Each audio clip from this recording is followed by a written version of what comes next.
If you haven't signed that and you want to sign it, we need to get that signed before I call the meeting to order. It's actually right here. Everyone signed it, everybody on it or wants to be on there? Okay, thank you. It's 5 o'clock. I would like to call this February the 10th, 2026 City Planning Commission meeting to order. I ask you to turn off your telephone or any other devices so not to disrupt the meeting. I know there's a lot of people in here. I'm asking you to keep the side conferences down a little bit so we can make sure everybody hears who has the floor. Again, we will, anyone that comes to the mic will need to state their name and address for the record. The first order of business tonight is the approval of the minutes from January the 13th. Move to approve. Second. Do you have any questions, comments, or concerns on the minutes? Hearing none, I'll call for a vote. All in favor, please signify by saying aye. Aye. All opposed? The minutes are approved. Director Sheeline. Mr. President, we do have one case that's going to be continued tonight. Item number 2 on the agenda, case P01Z26, petition of Timber Pros LLC. This is at 801 East Hoffer Street. They did not get their advertising done correctly, so they will be heard at next month's meeting. So if anyone's here for case P01Z26, it will not be heard this evening. I also want to welcome all of our students from the Mayor's Student Advisory Board here with us again tonight. It's always, as I always say, it's great to see young people who are interested in city government and how it works. So we're glad to see you here. So the first case we're going to hear tonight, Mr. President, is case P02Z26, petition of Faith Temple, Inc., represented by Carmen Deaton, Kimley Horn, requesting the Kokomo City Plan Commission petition and recommend to the Kokomo Common Council for change in zone classification from IS institutional use to C2 medium to large scale general commercial within the RCOL, that's the State Road 931 Regional Center overlay. This is at 935 South Goyer Road. Move to approve. Second. Is there someone here to represent this case? Please come forward.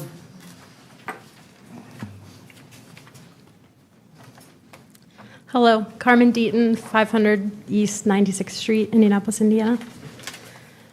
I'm from Kimley Horn, just representing this rezone petition, just looking to go from institutional use for a church that's no longer being utilized to commercial, which is the surrounding, like zoning is almost all commercial, so kind of just matching in with that. And yeah, just here to answer any questions that you might have. Any questions from the board before I have the staff report? Is this for the church and the land, or just the land behind the church?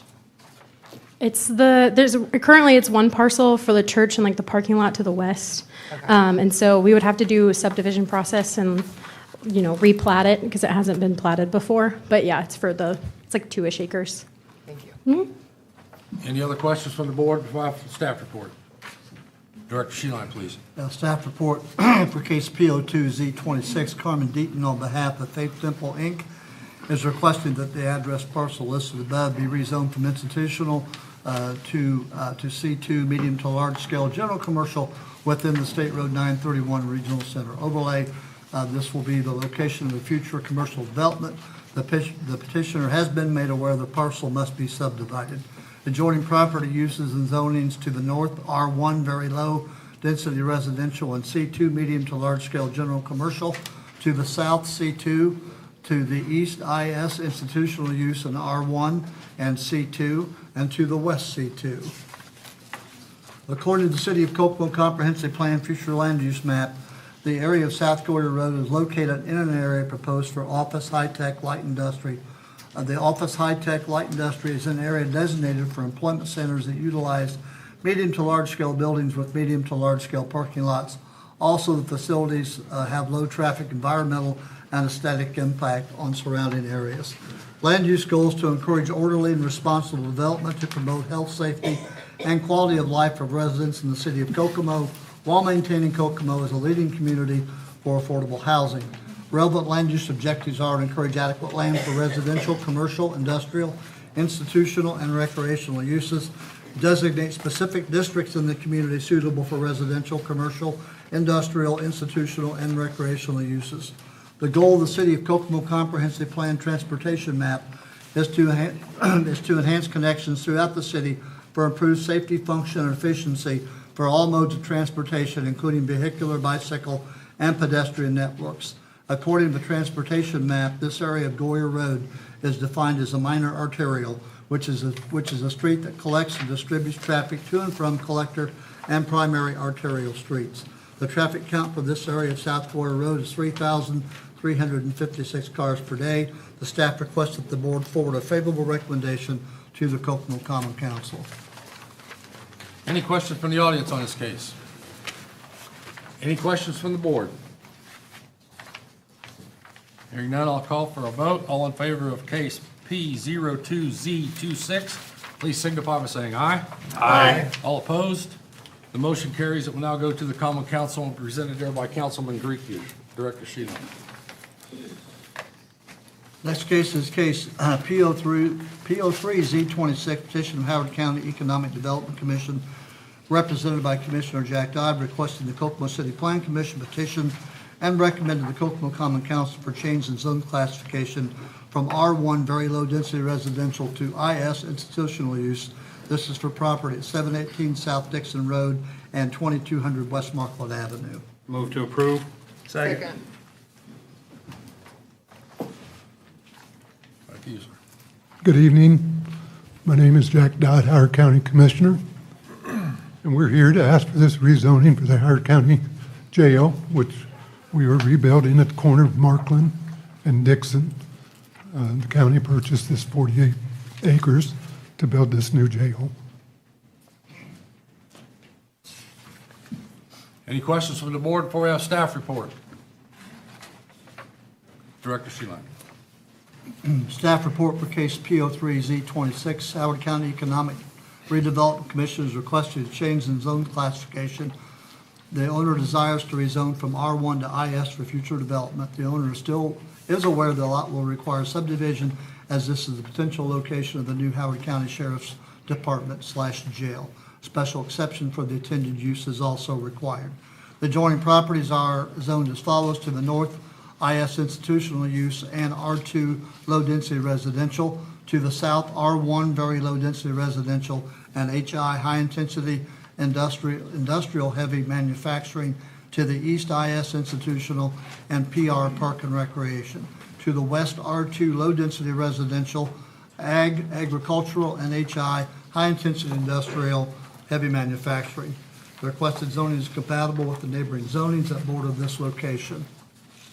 According to the City of Kokomo Comprehensive Plan Future Land Use Map, this area of 750 South Dixon Road and 2200 West Markland Avenue is located in an area designated for high-density residential and office high-tech light industrial. High-density industrial is an area designated for single-family and multifamily housing of various types over 6 dwelling units per acre. Typically, high-density housing would be townhomes, cluster housing, apartments, and condominiums. Office high-tech light industry is an area designed for employment centers that utilize medium to large-scale buildings with medium to large-scale parking lots. Also, these facilities have low traffic, environmental, or aesthetic impact on surrounding areas. Under land use goals, encourage orderly and responsible development to promote health, safety, and quality of life of residents in the City of Kokomo while maintaining Kokomo as a leading community for affordable housing. Encourage adequate land for residential, commercial, industrial, institutional, and recreational uses. Designate specific districts in the community suitable for residential, commercial, industrial, institutional, and recreational uses. The goal of the City of Kokomo Comprehensive Plan Transportation Map is to enhance connections throughout the city for improved safety, function, and efficiency for all modes of transportation, including vehicular, bicycle, and pedestrian networks. According to the transportation map, this area of 750 South Dixon and 2200 West Markland Avenue is defined as a minor arterial. A minor arterial is a street that collects and distributes traffic to and from collector and primary arterial streets. The traffic count for this area of 750 South Dixon is 12,832 cars per day. Staff desires that the board forward a favorable recommendation to the Kokomo Common Council. Any questions from the audience on this case? Any questions from the board? Oh, sorry, go ahead, please.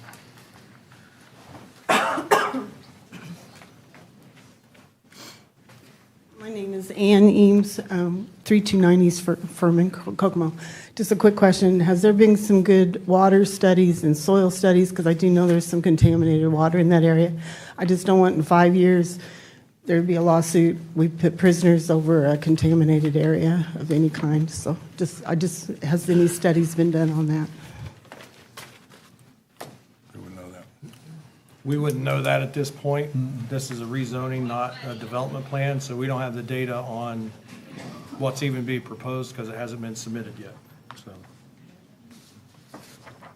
Any other questions from the audience? Any questions from the board before I call for a vote? All in favor of case P03Z26, please signify by saying aye. Aye. All opposed? The motion carries. It will now go to the Common Council and presented there by Councilman Griefu. Thank you. Thank you. Next case, Mr. President, is case P01P26, petition of Arbor Homes, represented by Lance McElroy, requesting final plat approval for Bivens proper section 2A and 2B. This is at 3715 South Park Road. Yes, hi. Move to approve. Second. Go ahead. Sorry. Lance McElroy with Arbor Homes, 9225 Harrison Park Court, Indianapolis, Indiana, 46216. This is the second section of Bivens proper. I was here last year for the first section. You've probably seen it being constructed. 71 additional lots adding on now. So here for any questions. Any questions from the board? John, how's plat look? Everything's good from plat. Any questions from the audience? Any questions from the board before I call for a vote? Hearing none, all in favor of case P0P26, please signify by saying aye. Aye. All opposed? The motion is approved. Thank you. Director Sheila. The next case is case P02P26, petition of We Engineering, represented by Bill Terry, requesting approval of primary and final plat for Terrace Meadows, Section 1. This is at 3800 South Reed Road. Move to approve. Second. Bill Terry with Y Engineers, 10505 North College Avenue, Indianapolis, Indiana, 46280. We're here for the primary and for the approval of the plat for the potential 7-borough. John, anything on plat good? Everything's good. Any questions from the board? Any questions from the audience? Hearing no questions from the board, I'll call for a vote. All in favor of case P02P26, please signify by saying aye. Aye. All opposed? The motion is carried. Director Sheila. Yes, the next case is case P01A26, a petition of We Engineers, represented by Bill Terry, requesting development plan approval for 7 Brew. This is at 3800 South Reed Road. Move to approve. Second. Bill Terry with Y Engineers. We're here for approval for the development plan. I know there was some questions last week on the parking, so I do have an update on that. So KMAC does own the Taco Bell, which is right across the street. So if there's like swag days or whatnot, special events, the employees will park over at the Taco Bell. And they also have an agreement with the church to the north. Thank you. Any questions from the board? John, plat good? Yeah, they changed that that drive-through exit, just exactly the way I wanted it. Okay. Any questions from the audience on this case? Any questions from the board before I call for a vote? Hearing none, all in favor of case P01A26, please signify by saying aye. Aye. All opposed? Motion is approved. Thank you. Thank you. Next case is case P04Z26. A petition of Whitmore and Blackwell LLC, IEDC, Samsung SDI America, and DeVore Victor L. and William David Trust, represented by Paul Wyman, requesting the Kokomo City Plan Commission petitioner recommend to the Kokomo Common Council for change in zone classification from agricultural, intense agricultural, RR, rural residential, and C2, medium to large-scale general commercial, within the AGOL agricultural overlay to high-intensity industrial, heavy manufacturing within the OIA-OL office industrial. This is containing 654 acres more or less, located north and east of 3660 North US Highway 31. Move to approve. Second. Someone here to represent this case, please step forward.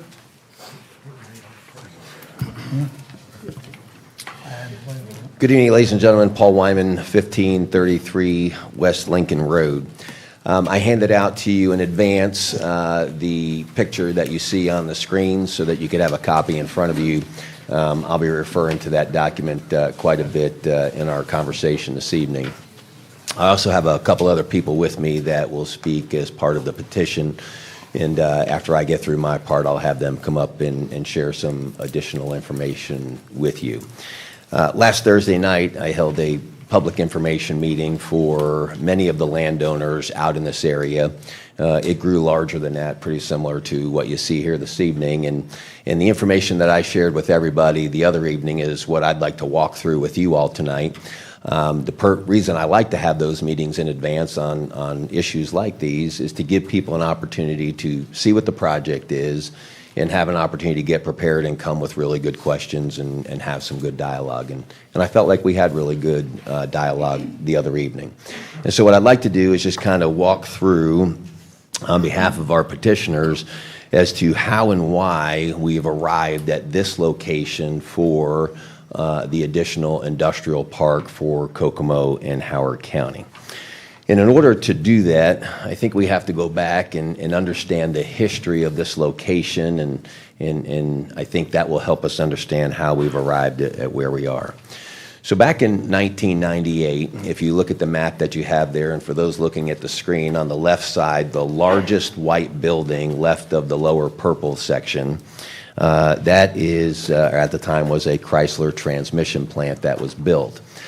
And if you think about our community as it stands today, and you look down where KTP1 is, the GM, Delphi, those were major industrial projects that literally happened right here in the middle of the city of Kokomo. And as of today, you can see they're surrounded by residential, they're surrounded by retail, and it's just all kind of coexisting, if you will, within the middle of the city. And so when the opportunity came along for another transmission plant, city leaders, county leaders 30 years ago got together and said, where is the possibility for this next transmission plant? Obviously, right in the middle of the city of Kokomo, there was no location for that. And so this quadrant, this area that you're seeing where the transmission plant is today, became the location that the community decided for future growth like this. This is where we're going to build the new transmission plant. And what was really interesting at that time was the utilities and the infrastructure to do a transmission plant like that did not exist in this area. And so the county implemented a economic development income tax at that time, a 0.25% income tax. So all the citizens of Howard County on an annual basis were paying in and paying for the infrastructure to attract Chrysler at the time to build this transmission plant and create jobs in our community. So literally, our community, the citizens of Kokomo and Howard County, have a huge stake in this location because of the millions upon millions of taxpayer dollars that were put into this project to bring the utilities to this location to start this type of investment. So that happened 30 years ago. And with that type of investment, you would hope that it would generate additional investment. So with the zoning of high industrial for that transmission plant, the investment, it did just that. What ended up coming after that was the white building to the south of the big one. And that white building today is an engine plant here in Kokomo and Howard County. That engine plant is a benefactor of utilities that came to the location. There was additional utility work done for that project. And so the community received additional investment and additional jobs being created.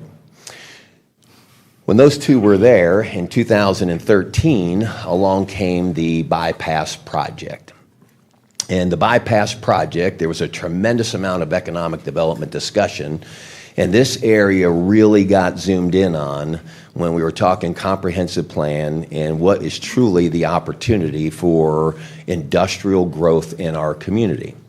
And if you'll notice on the expressway that kind of cuts through the two purple sections you see there on your screen, there are two interchanges. You have the Toby Pike interchange, and then you have the interchange that really is up close to the transmission plant. Both of those interchanges became critical components to the items that were discussed as to the future growth of industrial in this location. In fact, the Toby Pike interchange for a period of time was pulled out. It was actually not going to exist. Community leaders at that time had tremendous conversation and meetings with the state of Indiana to put the Toby Pike back in. And the biggest part of the argument was because this was the projected growth industrial area for Kokomo and Howard County for us to attract investment and jobs. After the state seeing that and realizing what was happening with the transmission plant, engine plant, the comprehensive plan, the state put the Toby Pike interchange back into the plan. So we literally ended up with two interchanges, and what we end up with there is an interstate quality bypass, interstate quality highway, if you will, that's very attractive to the Chrysler, Stellantises of the world, to the battery factory, which I'll get into in a minute. Any site selector, when they come to your community and they're trying to find locations for corporations or investment, if you look at their site selection list, one of the top 10 items in every site selector's list is access to interstate quality highway.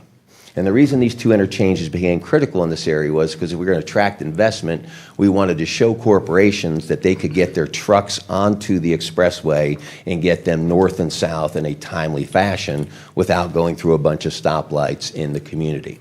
And so when the bypass was built, two interchanges were put in with that actual intention of creating additional industrial area at that time.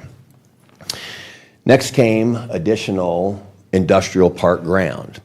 And if you look to the west, or to the right, if you will, of the white building on the south side, you see a white rectangle. That is the new battery plant, Star Plus Energy. And when Star Plus Energy was looking at Kokomo and Howard County, there was tremendous competition with the state of Michigan and the state of Ohio.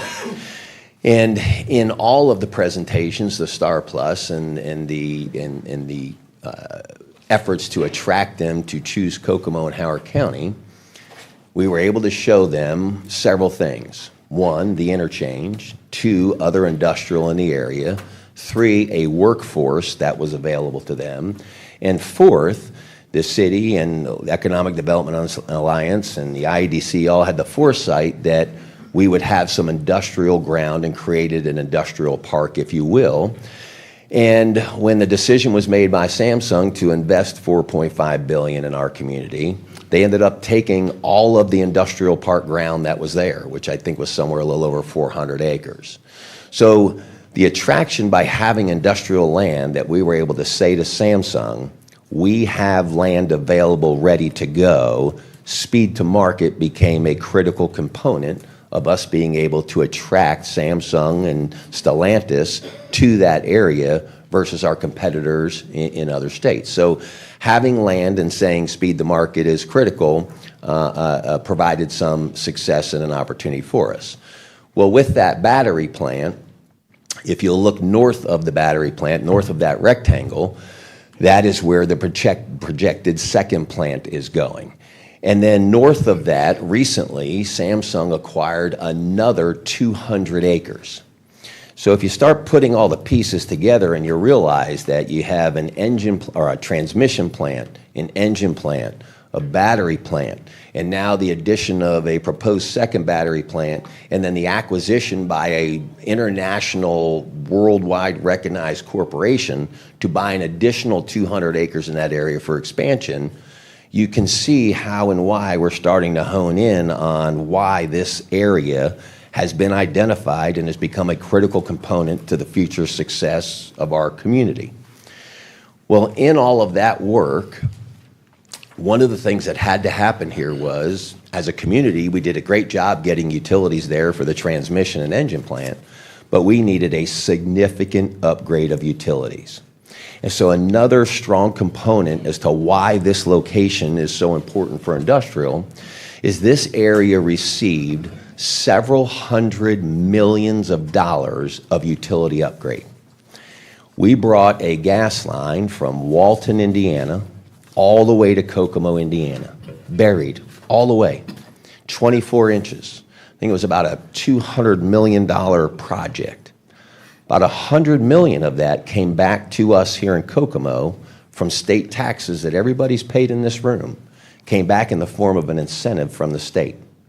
And so this massive upgrade of natural gas to this area is a huge component of how and why we were able to successfully get Samsung. With that came a huge upgrade to electrical. Duke Energy has actually purchased 60 acres right by the battery plant and is doing a huge upgrade to electrical in that area, of which Samsung wrote a very large check for that upgrade to happen. With that, Indiana American Water Company also did an upgrade to this area that the city of Kokomo put in with their utility expansion, and Samsung is now paying back the city of Kokomo for the water upgrade. And then we also had a huge fiber upgrade to this area as well. So not only did the fiber ring that the county did happen all the way around the county, what happened in this area, realizing the amount of growth that was coming, was a tremendous upgrade to fiber. So all of your major utilities are literally sitting at this location at the proposed industrial park that you see before you. And so when you put that whole package together, if you'll look on where the big building is, the big transmission plant, if you'll look north of that, you see another white rectangle. That is another company that has come to Kokomo in the last couple years, a high industrial rate of building with a high intensity industrial zoning. That is a company that has come in support of the battery plant, and they now occupy 200,000 square feet. And so another investment in this area as a result of all the other investment, as a result of utility upgrades. And so for us as a community now, we say, okay, if this is really what we have in place, and this has been the projected growth over the last 30 years, this is the next step. The next step is to zone industrial ground so that we as a community can say to prospective companies and investment, come here. We have utilities already upgraded. There's excess capacity in every one of those single utilities that I just mentioned to you. That was the beauty of the upgrade, was to bring excess for future growth in this area. And so when you put the whole package together, what ends up realizing is here we have an additional 700 acres that as a community we'll be able to go out to the world and say, Kokomo's open for business. Look how it's been working over 30 years. It's been going exactly how it was designed. And now we are truly competitive again in the attraction space. And what I mean by that is in Michigan, Ohio, you can go to those states and find 700, 900,000, 1,500 acre industrial parks that are truly ready to go. So now as Kokomo, with an industrial park like this, we'll be back in that competitive position again to say to companies, we can now offer speed to market because we have the ground, we have the land. Please bring investment, please bring jobs. That's what we need for the future growth of our community. If all of those stars and moons had not aligned, we wouldn't be in that position to make that type of offer. And so the reality for us becomes that though we understand when you zone something industrial like this, and you can see by the turnout tonight, you know, it's a tremendous amount of discomfort. But anywhere that you would put a proposed project like this in our community, you would have the same kind of conversation. Why here, why not here? And you kind of go back and forth. Well, the reality for us as Kokomo and Howard County is there is no other location in Kokomo and Howard County than this one that has the utility capacity, 2 interchanges on Interstate Quality Highway, and 4 significant industrial investments and job creation of thousands of jobs over the years.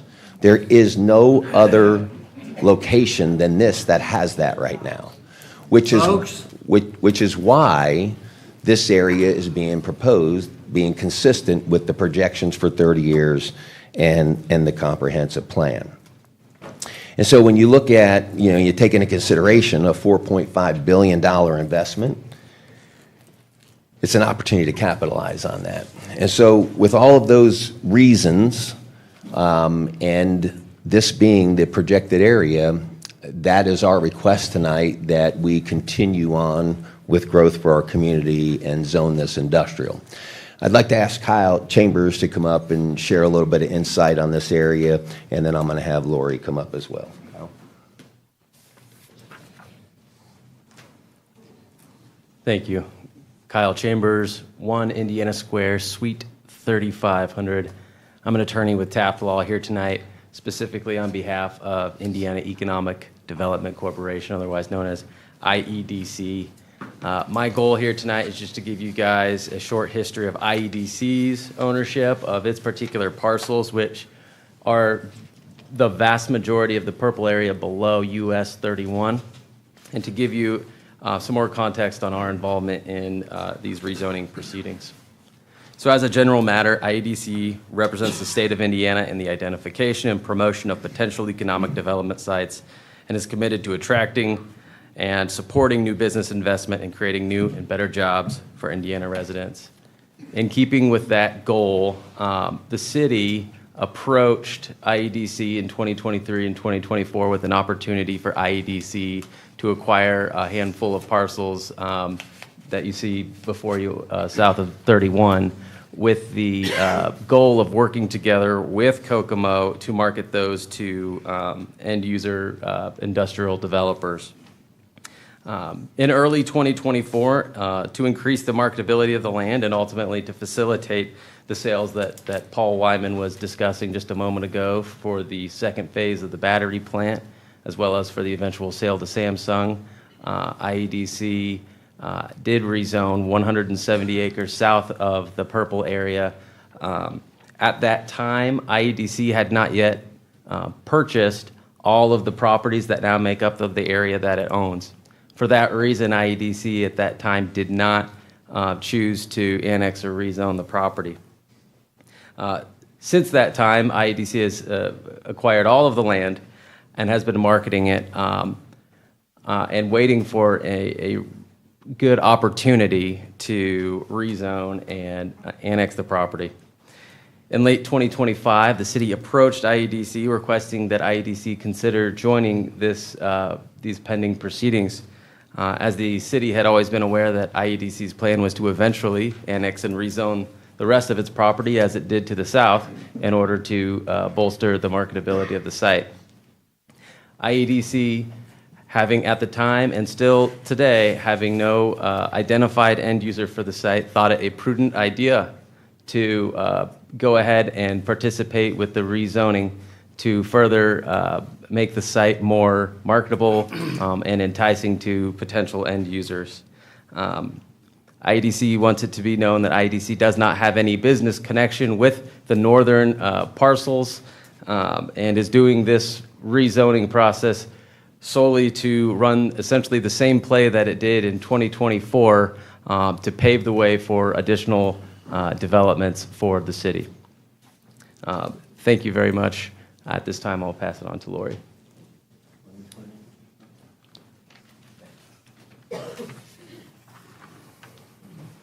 Good evening. Lori Dukes, 700 East Furman, Kokomo. I am Lori Dukes. I'm president and CEO of the Greater Kokomo Economic Development Alliance. We have 5 divisions that work daily to support every aspect of community growth and economic development. I just want to briefly speak to the intent of the proposed area. From the start, the plan was to create an industrial park. Farmland was purchased with the understanding that it would be rezoned over time, as mentioned, to support industrial development.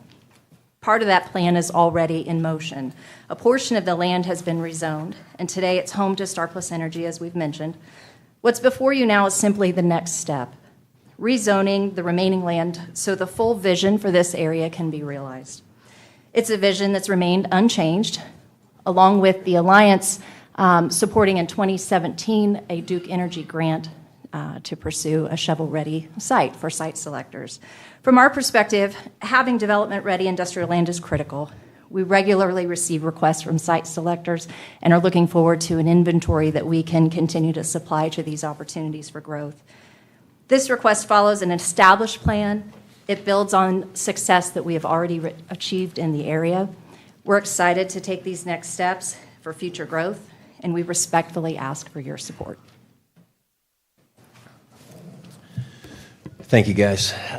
So the last thing I would share with you on the importance of having an industrial park like this, and to kind of piggyback on what Lori was saying about the requests that she gets, and when organizations or entities are looking to invest in a community, is having this opportunity for investment and jobs when the world is changing at the rate the world is changing. And what I mean by that is you can take a look at things that are happening like at the state level in Senate Bill 1 last year. Senate Bill 1, although a property tax savings to property owners, puts a tremendous amount of pressure on local governments. Local governments are losing literal revenue that they need to provide the very services that a community needs. And for Kokomo and Howard County, that will get exponentially worse as time goes on because of our reliance on personal property taxes as a result of being a very heavy manufacturing community. And so when we talk about having an industrial park like this and attracting investment, it's one of the things that ends up helping fill that gap for local governments going forward so that the shift doesn't happen to taxpayers from corporate world to individual homeowners and taxpayers. And that shift will literally happen under SB 1. It's already happening. You've seen some of the fees, you've seen some of the taxes that local governments have had to put into place. Literally, just 10 minutes ago or 15 minutes ago, you heard from Commissioner Dodd on the new jail being built in Howard County. $130 million project. Well, somebody has to pay for that jail. Well, it's already started with the very people in this room and the citizens of Howard County by the beginning of a tax increase. But these are the types of projects that literally can help pay for a jail. We all want a jail. None of us want a jail, but it becomes real at these moments when you start talking staggering numbers like $130 million. So when the Plan Commission's looking at what's the appropriate location for an industrial park in our community, and all of these assets align, and the ultimate goal is future growth for a community, and a community that can provide services that taxpayers expect, this is how we end up in a location like this, and this is why a project like this becomes so important for our community. So with that, I'm glad to answer any questions that the board has. Board members have any questions at this time? The single developer that's purchasing all of this, including IEDC's property? They are not purchasing IDC's property. As Kyle mentioned, it would be a partnership, and so by having 700 acres, you have a better chance of attracting a larger investment. The IEDC alone, although a nice chunk of property, when you look at Samsung, when they came in, they took 400 acres. So the 700 seems to be a sweet spot in the industrial world as far as being able to be in a position to attract most investment. As far as to your knowledge, the city's not purchasing that property, therefore the city would have no risk on the speculation. That's correct. Okay. That's correct. Paul, did you say that Samsung owns some of the ground for the second plant? Yeah, so they already own ground. When they did the initial purchase, they made sure that there was enough land to do a second plant. And then since then have purchased an additional 200 acres for future growth.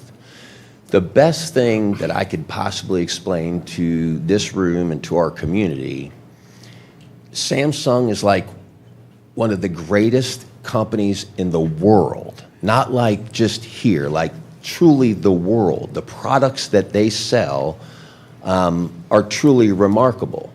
And when you have a company like Samsung that builds and makes a $4.5 billion investment in your community and then tells you they're going to do it again, and then after they tell you they're going to do it again, says, we want another 200 acres. The greatest hope in all of that is that Samsung says, we're now bringing new products to Kokomo, Indiana, and potentially non-automotive products. And that would be the biggest win for Kokomo and Howard County. We have relied on the automobile industry for a long, long time. And the automobile industry has been very good to Kokomo, Indiana. But we all know in this room that we have ridden that wave. There's been ups, there's been downs, and sometimes it's very difficult riding that wave. Having an industrial park that attracts other types of industry would be very good for Kokomo, and to support Samsung and their current investments and what they're saying about Kokomo, that's the big win in this thing. But at this time, right now, we do not know their intentions. We do have not no know their clue intentions. what they would be bringing. We do not have any definitive, other than battery plant number 2, which they said they intend to do. They still say they intend to do They that. still say they intend to do that. They had yes. a government incentive that's tied to that. They have to spend the money on Plant 2. That's already a done deal. It's just a matter of when they do Whether so. there's marketability for the product or not. Yeah. So It's already been paid for. They have phase 2 of the battery plant is gonna go. It's just whenever they decide to build phase 2. So here's what I can share with you. You know, at the battery plant right now, they're doing more than just EV car batteries. They went through a retooling last fall and now are doing battery backup storage systems, which is non-automotive related. It is absolutely a part of the future, and it's happening right now in Kokomo. And they are producing incredible product, and they are going out the door. And so, you know, when people, you know, I've heard a lot last Thursday night and, you know, a lot on social media about how unsuccessful this battery plant is, and the truth of the matter is it's quite the opposite. There is some significant things happening right now that are going to be incredibly beneficial to Kokomo and Howard County. And what I really believe is that we as leaders should be in a position to say, great job on the pivot, great job on the success you're having, and how do we help you now take that to another level? That's the message that we as a community should be sending to a Samsung of the world. Is the pivot still being worked on right now? So Or is actual production? Yeah, being- the pivot has happened. There's actual production. It's a tremendous amount of product that they've already produced, and they're adding to those lines now to produce more of that product.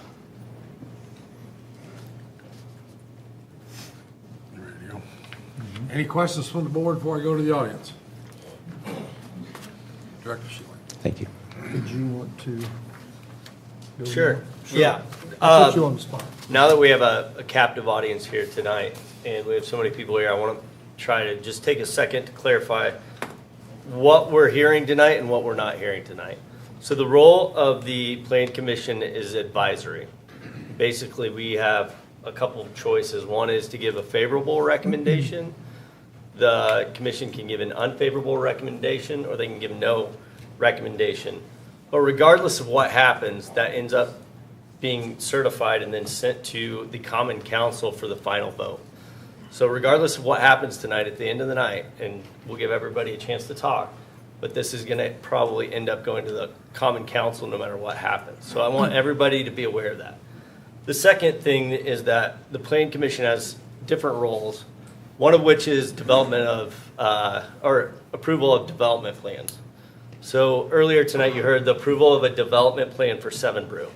There's no development plan on the table yet. So all we're looking at is rezoning that from AG to industrial, high-intensity industrial. That's the sole scope of this board, is whether that fits within that area. And that's based upon a petition that is filed separately from a petitioner. In this case, we have several landowners that filed that petition altogether, and it's being lumped into one hearing for ease of having everybody here, hearing all the audience comments, hearing the petitioners out. And so in that instance, we're looking at the rezoning into HI, and that is still contingent upon annexations. This is not part of the city, but what we're having is a hearing as to if it's accepted by the Common Council in the annexation and it becomes part of the city, is high intensity, which is what the petitioner has requested. Is that the proper zoning? So I've heard a lot of speculation. There's no projects that are on the agenda tonight. We're not approving any projects, but I promise you that if there's a project that comes at a later date as we've talked about, and as you've heard from Mr. Wyman, that will be put on a public agenda, and that will be heard again. And that, a lot of the questions that I've seen circulating on the internet, that is probably the more proper time to answer those questions, because at that point, it's not speculative. We know what's going there. We know we've got to figure out utilities, including electricity, water, gas, and any other fiber, any other utility at that time. Right now, all we're looking at is, would an industrial project under our zoning ordinance fit properly? And so now that I have everybody here, I just kind of wanted to make that clear, because a lot of people are in the dark about how this process works. And frankly, most of our meetings are pretty boring. And they're pretty non-eventful. So if you get a chance to watch KGA, feel free to watch out. But I wanted you guys to be informed about the process, because before I became city attorney 6 years ago, I didn't know the process either, and I had to figure it out pretty quick. So this is one step that will go to Common Council for approval of the rezoning. But then after it gets to the Common Council, whether they approve it or not, or whether it's given a favorable or unfavorable recommendation tonight, if there's something definitive that's going in that area, that is a lot of the questions that I've seen. That's when the time to answer those questions, to look at the development plan and go through that process. I hope that's helpful. If you have any questions about that, when you guys get a chance to speak, feel free to ask me, and I'll try my best to answer. Thank you. So we have a list of several people who want to speak tonight. Obviously, our goal in a public meeting is to let everyone speak. I would ask that if you're on the list, we would ask that you don't come up and say the same thing over and over again. We would appreciate it if you would bring something new to the discussion if you possibly can. So we're just going to go down the list. The first one I have on the list is Jerry. Director Sheeline? Yes. Do we not need staff report first? I'll leave that up to our attorney. Would you prefer to do the staff report now or after the public? Either way, I think works under the rules. Okay. Also, do we need to amend the motion that it is subject to annexation? Let me think about that for a minute. If the annexation fails, the zoning isn't effective, so I don't know that it matters. Okay. So I would suggest that we go ahead and hear from the audience. Okay. And then we can do the staff report after that, if that's agreeable to everyone. So the first one I have on the list is Jerry Zabst, I believe, Z-A-B-S-T. Right here. Okay. What I'd like to know is if they've done this for so many years on what they want to do, why has not the public been notified of this? And two, you cannot tell me, I'd have to be showed, that it would not raise our property taxes and the electricity and water if you had it. And how many people are you dispersing out throughout the community that's lived here?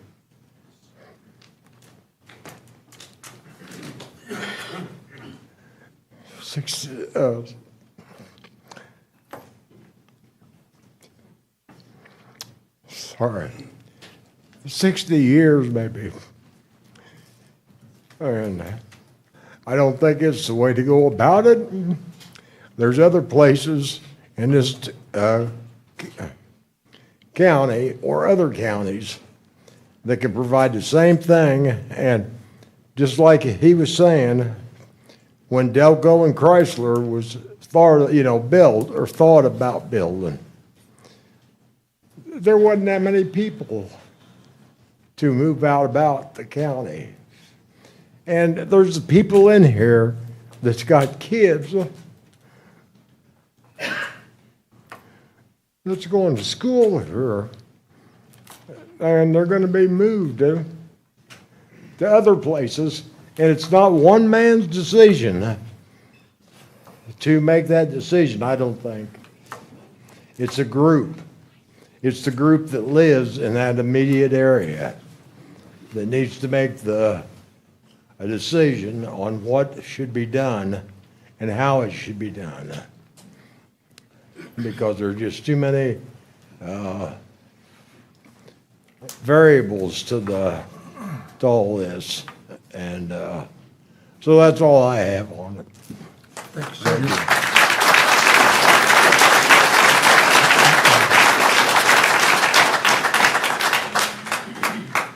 I would point out, No, I would point out that the property owners, the way this works is, this isn't the city or this plan commission or this board or even Mr. Wyman, for those of you that want to believe it, making this decision. It's the people who own the property who are making this request. So there is no forcible, dispersal. I mean, that's the way capitalism works. These people are probably getting offered life-changing money in order to do what they want to do.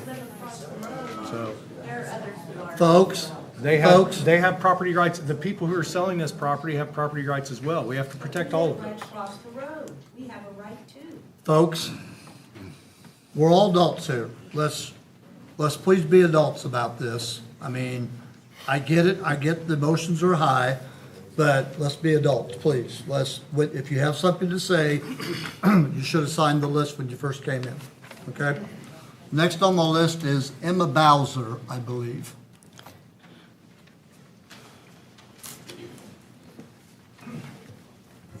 Yes, Bowser, I'm here about the data center. And I'd like to say, if you want to keep Kokomo safe and healthy, do not bring the data center. It will zap our electricity, it will zap our water, we will suffer, people will get sick, it will mess up our land, our soil, it'll mess with the farmers' lands. We do not need this, it'll make people sick. We will have enough water so we can't drink it. Just think about this. No water, very little, no electricity. People's going to hydrate, people's going to get sick, people's going to die. We don't need it, we don't want it. So if we want the safety of our town, we need to say no to the data center. Thank you.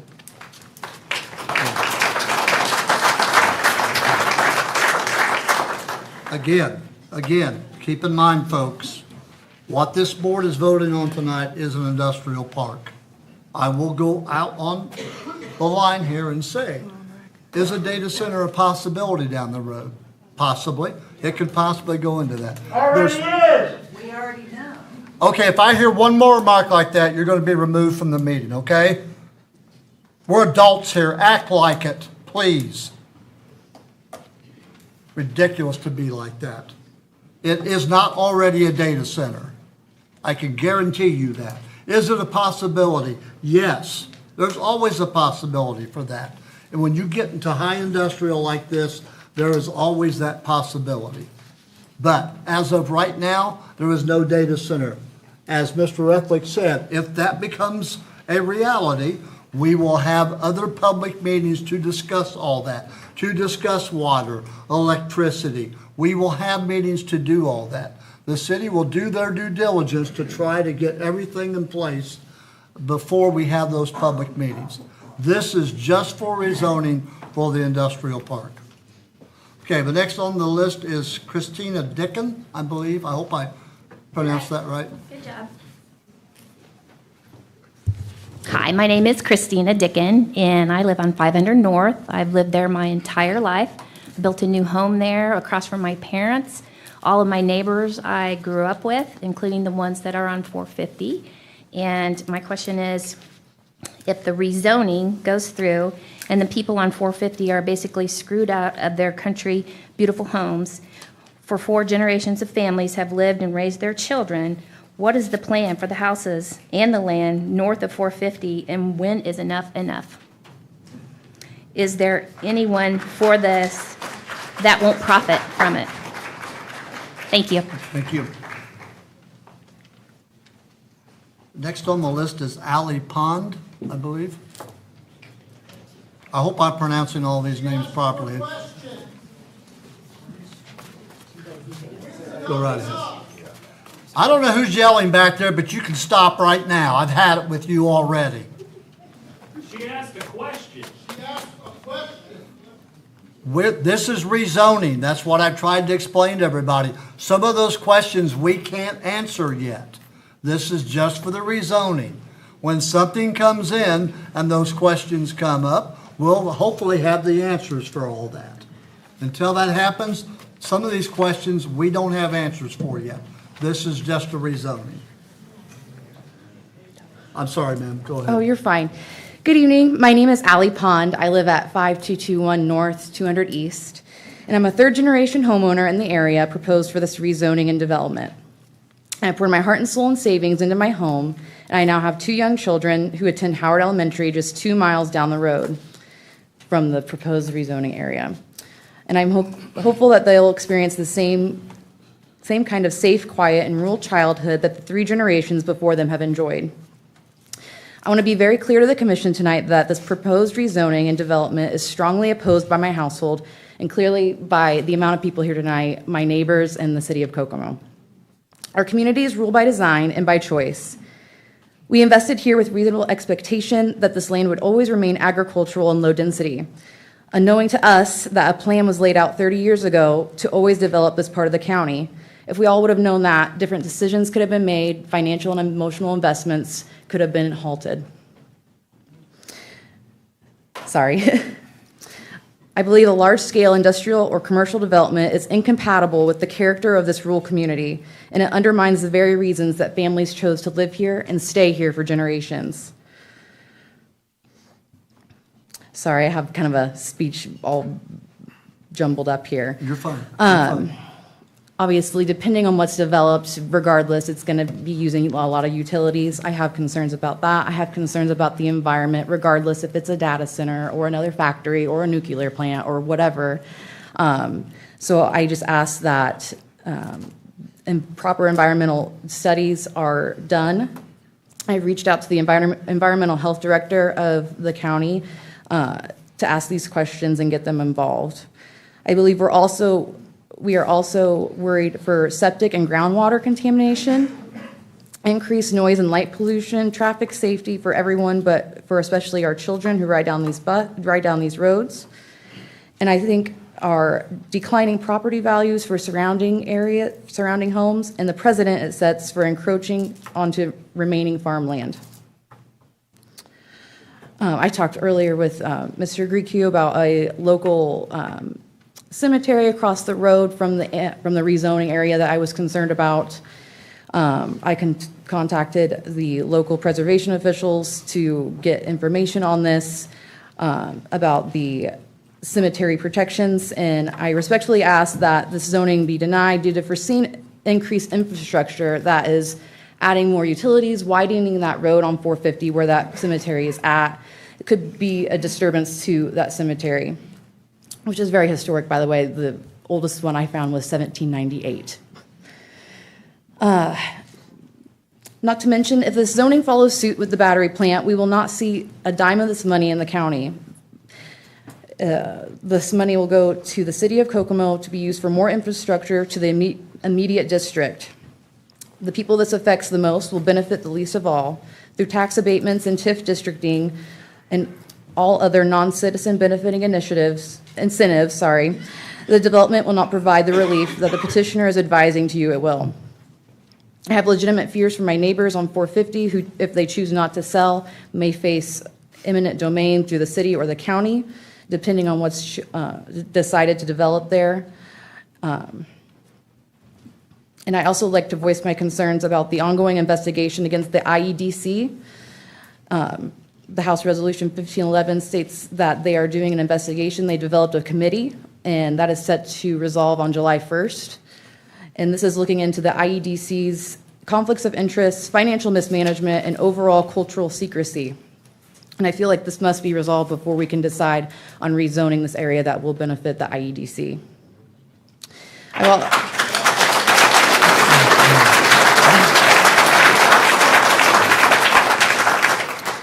I have also requested a formal ethics review from Mr. Rethlake, the city attorney, on the matters between the developer's representative, the mayor, the IEDC, and the NCIRPC.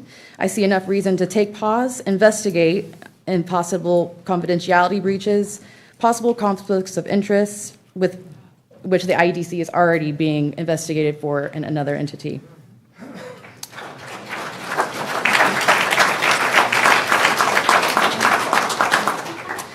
Through the minimal allotted time, the adjacent homeowners were only given 10 days. Certified letters were delivered. This was, all by law correctly done. I'm asking tonight for a denial or at least a continuum to allow enough time for the complete and necessary reviews by the previously mentioned parties. And this will also allow us time to seek legal counsel and also request all information via the developer on interested business and disclosed before a proper vote can be had. These impacts are not hypothetical, they are permanent and irreversible if the rezoning takes effect. I'm sure you're aware, but I ask that you consider the real people in this impacts, not the landowners you speak of. Samsung is not my neighbor. ARE Enterprises hasn't watched me grow up out here, and I haven't called the IEDC once for a cup of sugar. These companies are not here, but your constituents are. We respectfully urge you to deny this rezoning and encourage development to occur in areas already zoned for this type of industry. Our quiet country corner is not the right place for this.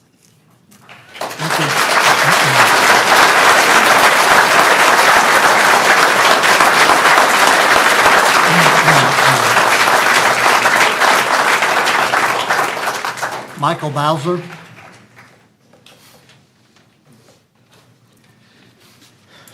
How you guys doing today? My name is Michael Bowser.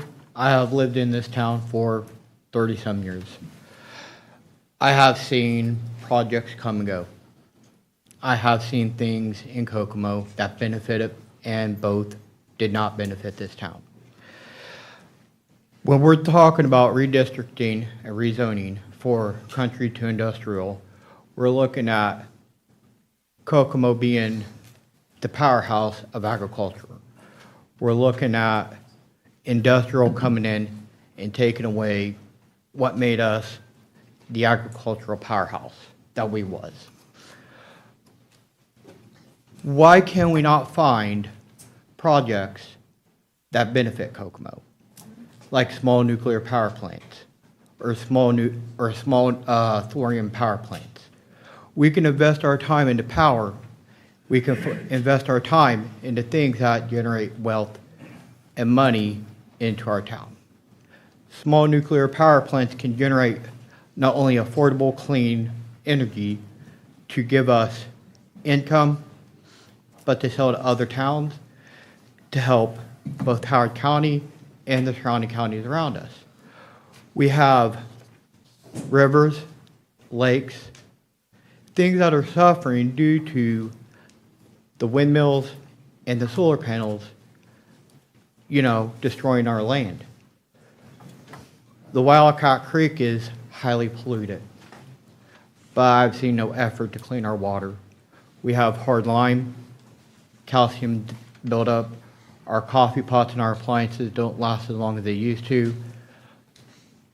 What are we doing about cleaning our environment instead of just rushing headfirst into industrial rezoning? There should come a time where we need to think what is best for us as a community. Standing on our own 2 feet would be to become both agricultural powerhouse again and both energy independent.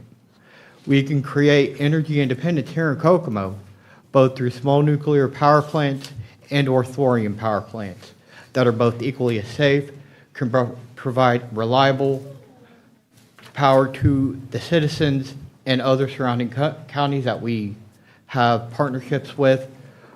But we have multiple different avenues we can go down instead of just selling to some big corporation that don't even know who we are. Thank you. Thank you.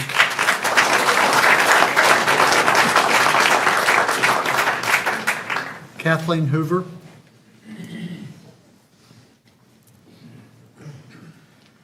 Kathleen Hoover, 1130 East, 450 North in Kokomo. And if you guys will look at that, the proposed 700 acres up at the top, my house sits right below that white rectangle up there. I look out my front window And instead of seeing farm ground, I may possibly see a factory. I may see who knows what. The date on the certified letter that all of us got along that road, I've never counted the houses from one end to the other of that purple, probably between, Mr. Wyman probably knows, 25 to 35 homes on the north side of that road. We got that letter. The letter was dated on the outside of the envelope, January 31st. We got the notice in our mailbox that there was a certified letter on Monday, February 2nd. We went the next morning and picked it up. The meeting's February 10th. We got it the next day. We couldn't have gotten it any sooner. 7 days. 7 days to make points, gather your information, process the shock. I have lived in that house for 40 years, long before they ever even made any going north with the industrial stuff. I don't understand. There's 25 or 30 houses, and I can guarantee you that many of those people will move, me included. I'm not going to look out and look at it, and neither would you guys want to look at an industry across the street from your house. Now, there's all this land directly to the east of the south purple across 31. Very few homes. Farm ground, and I'm still arguing the farm ground. I don't think we should take it away. But it wouldn't displace anybody. Nobody would be looking, and I'm sorry to my friends that live to the east of that. But why are you affecting possibly 25 to 35 people looking out their front window at this industry, as opposed to going east? I don't understand. There's not hardly any houses over there. Okay, let me get to my next point. Okay, from what I have read and posted in the newspapers, Star Plus Energy, the battery factory, JWA, and SoulBrain are all associated in some way with Samsung. I'm not saying Samsung owns them. I don't know that, but they are associated. All 4 quarters of 2025, they were all non-compliant with federal laws and the City of Kokomo regulations. All 4 quarters, all 3 of these companies, all 4 quarters, didn't correct their problems that they're having. Now, Haynes was in there and Park 100. They all got compliant. Did Samsung's associated industries get compliant? No, not for all 4 quarters. This shows their unwillingness or their ignorance of what is demanded from this community, and it should be demanded. We gave you an opportunity to build here. Now you guys need to follow your rules and your laws. What makes us think Samsung's involved in that 700 acres? And the same thing, and I live right across the road. Non-compliance? I don't know. They're not being good stewards of what they have been given now. I know they bought a lot of it, but they are not being good stewards of our area. I'm respectfully asking at very least for a continuance. Give these people a chance to talk to attorneys if they want to, get the information together. We work, we have families, and we had 7 days to do this. It's not fair. It's not fair to anybody. And I'm respectfully asking all of you, every one of you, how would you vote if it was the property across the street from your house, your front window? How would you vote if it was your home? Thank you.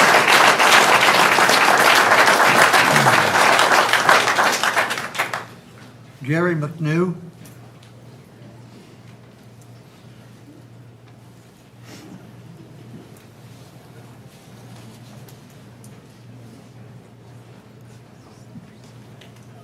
My name is Gary McNew. I live at 5794 North, 100 East.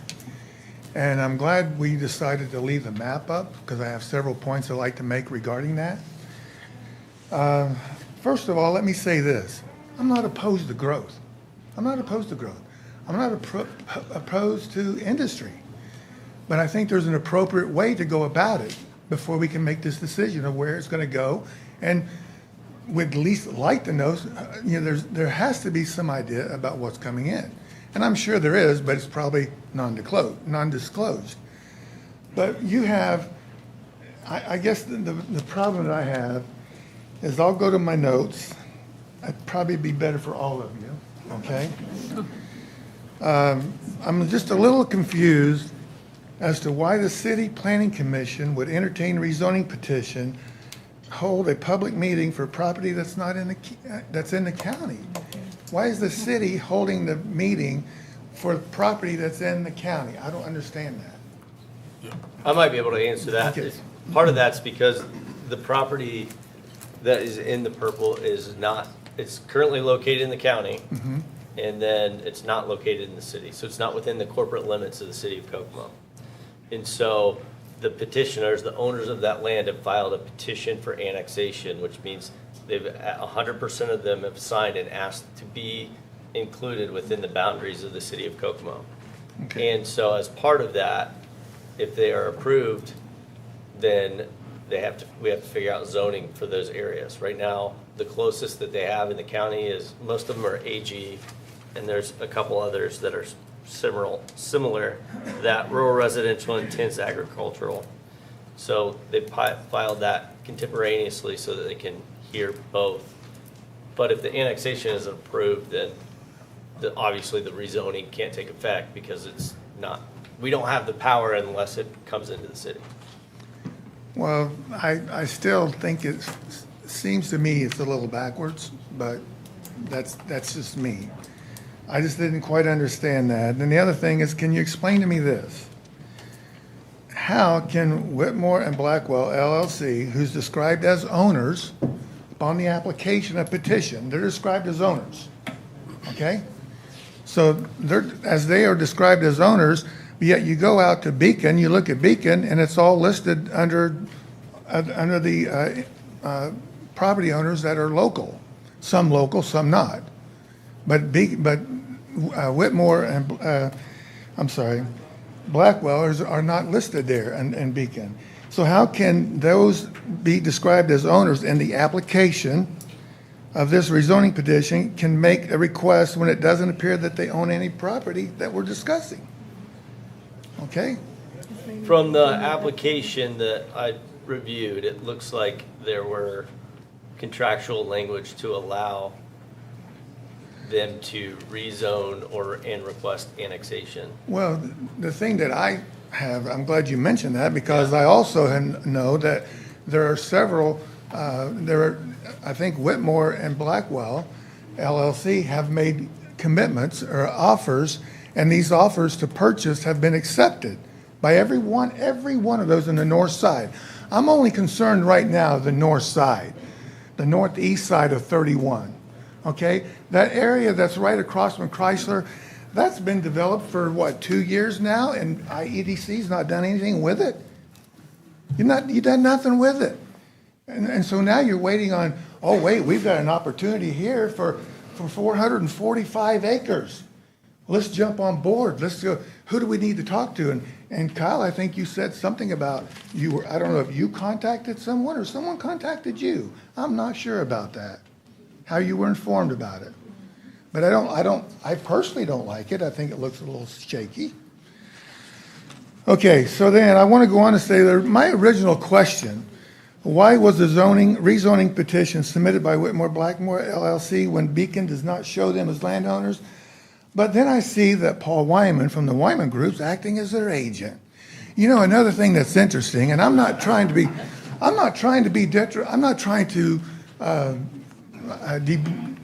berate you. I'm not. But I make a phone call based upon the placards from the Planning Commission that's placed on every corner of that upper purple quadrant there. I make a phone call to make an inquiry to find out what do I need, how can I find out about what's going on here? And they said, well, you need to call Paul Wyman. Okay, I'm thinking, well, why isn't Paul Wyman's name on that placard? You lost me there. Who did you call? I called the number on the placard. Well, who answered the phone? The Who did planning you- commission. Somebody in the planning commission answered the phone. I don't know who it was. I don't want to get anybody in trouble. Okay, but I called the phone number as requested and encouraged. I called the number. I spoke to someone on the phone and they tell me, well, you need to talk to Paul Wyman. He's the agent. Okay, so we'll go on. Well, wait a minute. No, wait a minute. I know everyone that works at that planning commission. Okay. And they're good people. Well, I know I talked to someone. And I find that either they misunderstood your question on who was putting this on, who was going to present it, and they told you it was him. Mike, I called and asked if they And could tell me what was going on. And I understand that, and you're entitled to your side of the phone call. Well, I'm it's the telling truth. you- I can tell you that. Well, I'm telling you, those Okay. people don't shun off people. Okay, I'll go on, okay? Please. I'll go on. But, okay, then, I have also discovered that every parcel east of US 31, again, folks, I'm talking about the upper partial there, okay, right below the white title box. I have also discovered that every parcel east of US 31, 1, 2, and if those are numbered on some maps, okay, they're, 1, 2, 3, 4, 5, 6, 7, 8, 30, 33, 34, 35, have received and accepted offers from Whitmore and Blackwell LLC. So they've agreed to sell their property to Whitmore and Blackwell LLC. In real estate, and I'm sure Paul can attest to this, when an offer is made, a purchase agreement is signed, there's a period that's called due diligence that must be agreed upon, which gives the prospective buyers time to perform and search a title search and appraisal inspection, what have you. Well, you know, today they're out there doing soil samples. There's 4 trucks out in the field driving around. And we have people that live across the street there, right immediately under that white box there, that are terrified because they see their life diminishing in front of their very eyes because it's going to be a big industrial park. I'm not opposed to industrial parks. I'm just opposed to where we locate them. Okay?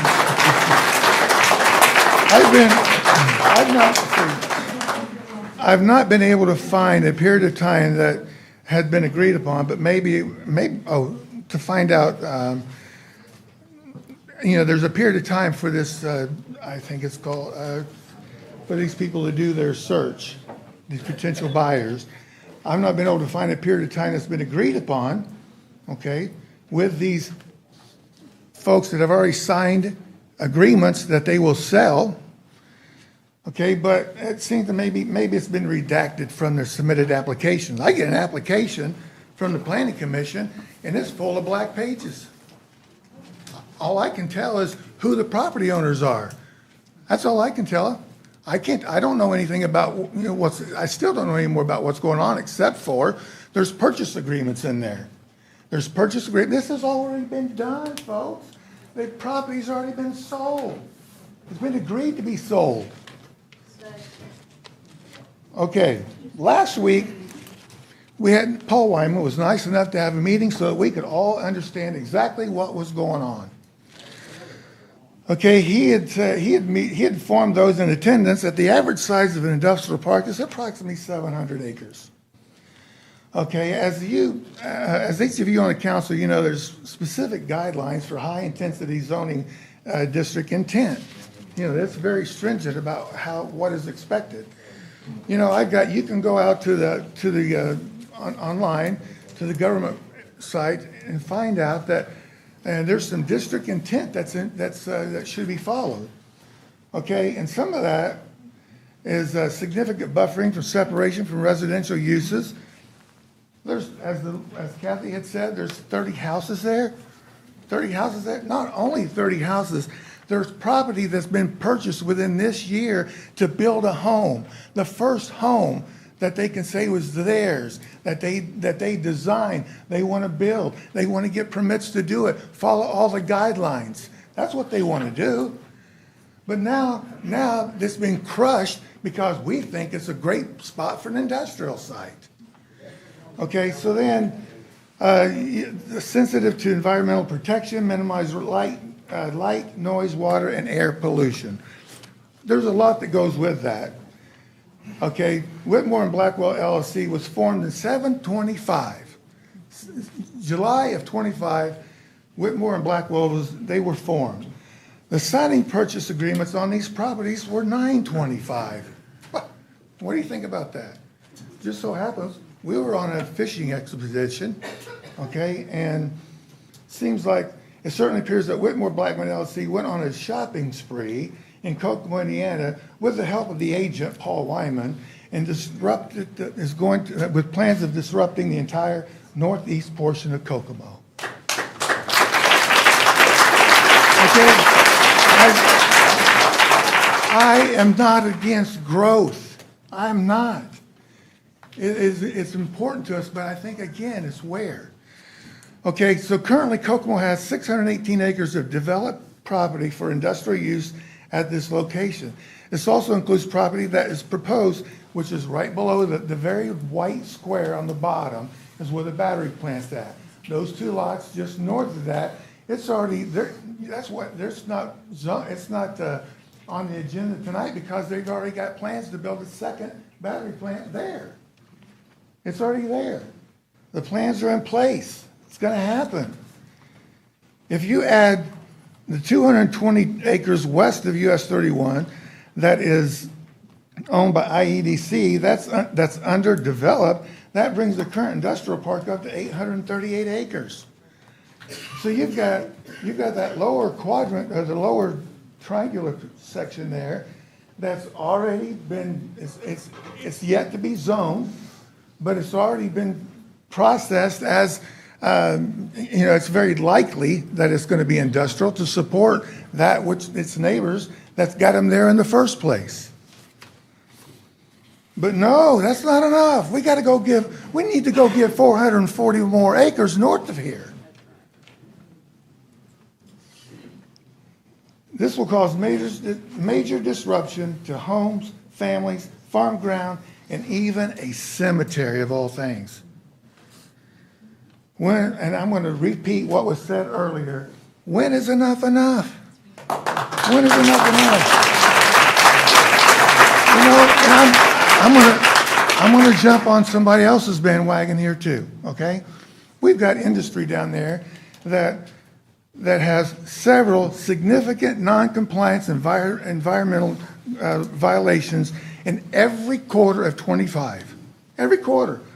I made a post and I said, it appears to me that Star Energy, they could, and J1 and Soulbrain, they could take some lessons from Park 100 and Haynes, because they were included in that, but they corrected theirs within the next quarter. So it can be done, but do we care? Well, when the mayor was asked about this, you know what he said? Well, it's really no more than just a speeding ticket. And I'm telling you something right now. If I get multiple speeding tickets, they're going to revoke my license. That's what's going to happen. They're going to take them away because I'm not responsible. I feel like they're not responsible because they can't seem to have control of it. Okay. So, I respectively, and I appreciate you folks allowing us to do this and bringing us in here and letting people having standing room only and listening to us and not interrupting us and shutting us down. I appreciate that. I respectfully ask that this request be denied. So, or at least ask for a continuance so that we can have time to go get things together. In 7 days, we're expected to come in here and have a wealth of knowledge to present to you about what's being presented to us that's been worked on for years. You can't tell me, Paul, this has not been worked on for years.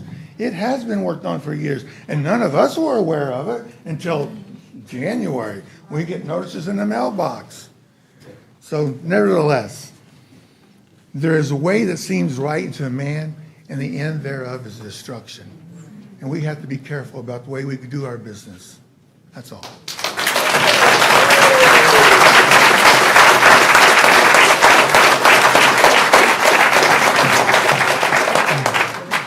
Sandy McNew.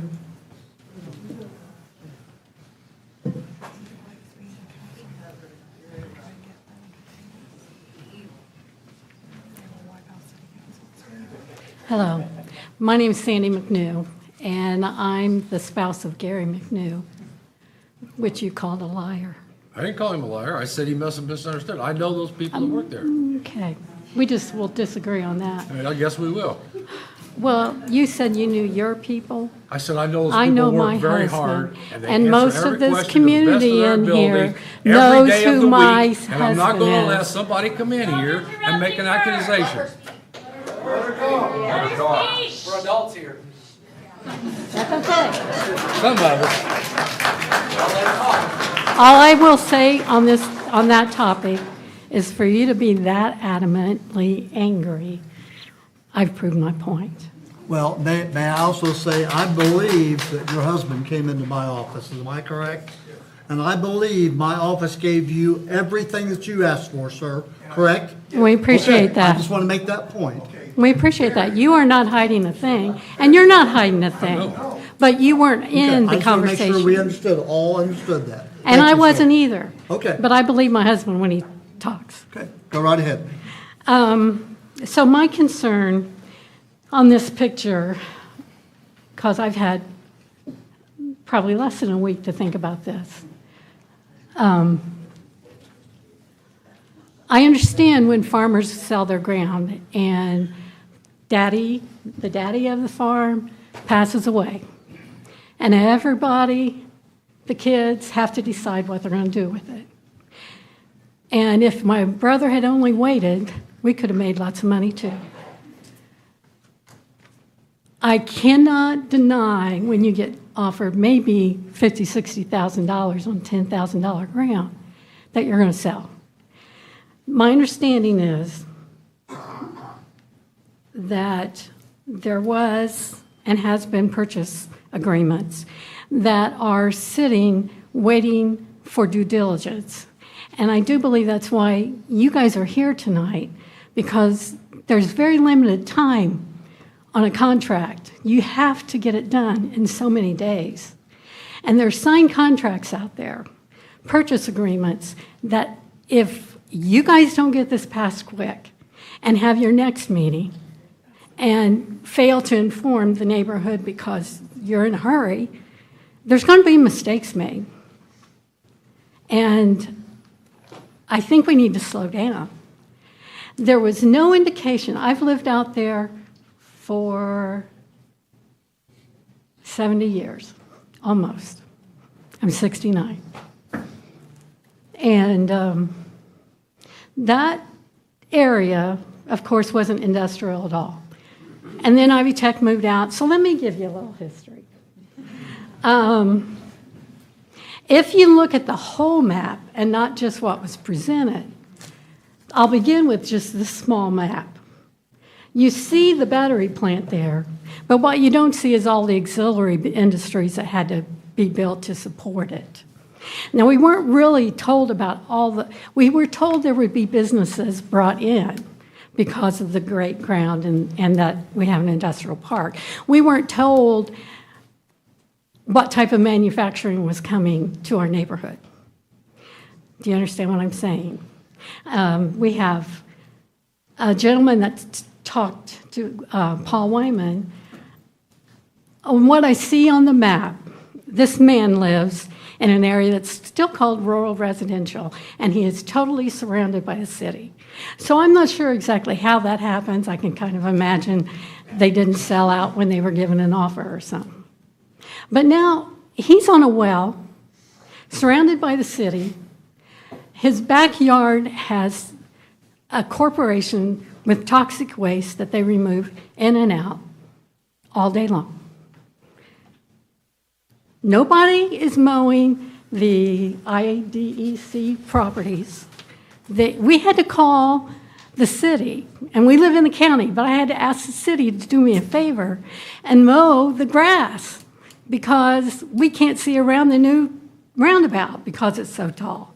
And it took them at least 6 weeks to come out, and they just kind of did a foot of ground all the way around. Okay, that's one thing. But anyway, on this map, there's Ivy Tech, there's industries. We've had industries on Morgan Street for decades. Why in the world are we going to not stay in that area. I heard the mayor on the Facebook live chat say that this battery plant is using 1/3 of the utilities that we're so proud were expanded. Duke Energy came in and put a new substation in. We got the big wells of oil flowing in, or gas, or whatever you want to call it. And yet, one battery plant uses 1/3 of that power. We know we're going to have 2 battery plants. So that's 2/3 of the power. So I have a hard time believing we're ready for all this expansion, because 2 battery plants are going to take up 2/3 of it. And then this new battery plant is going to have subsidiary businesses to help them along too. But again, if you guys want to keep pretending that these homeowners are all excited, or these farmers, to sell their land to you, to sell their land to Blackwell, to become part of the city. They don't live there. This is just an investment for them. These are small parcels of farm ground, and it's not called real farming. I mean, they are farmers, and we have small farmers in our community, but they don't live there. They don't care if it gets polluted. They don't care about the toxic waste. I would love to see a 10, a 20-year plan. I'd like to see what you expect to do out there. But my personal concern, it's just going to keep growing north then. Because if Blackwell buys all the people out on 450, because do the ordinance say that rural residential cannot be next to a high-intensity industrial manufacturing facility? So what if these people don't want to sell? Are you just going to force them out? Or are you just going to build the city around them, like you did the old man? I just want you to stop and think. I think you're rushing it. I think you're bulldozing us down, that you haven't given us a thought. And I know it's just money and it's just people. But I don't think that's the direction you need to be going. I think there's other ground out there that is closer to what we already call an industrial park. And it's on Highway 31.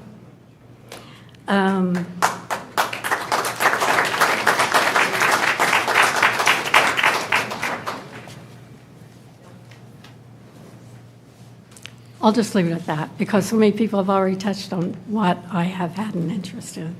So I appreciate you letting us share. I hope all I can do is hope. Thank you.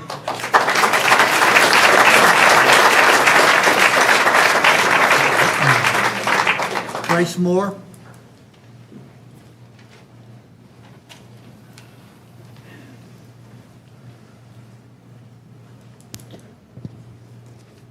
Good evening, council members.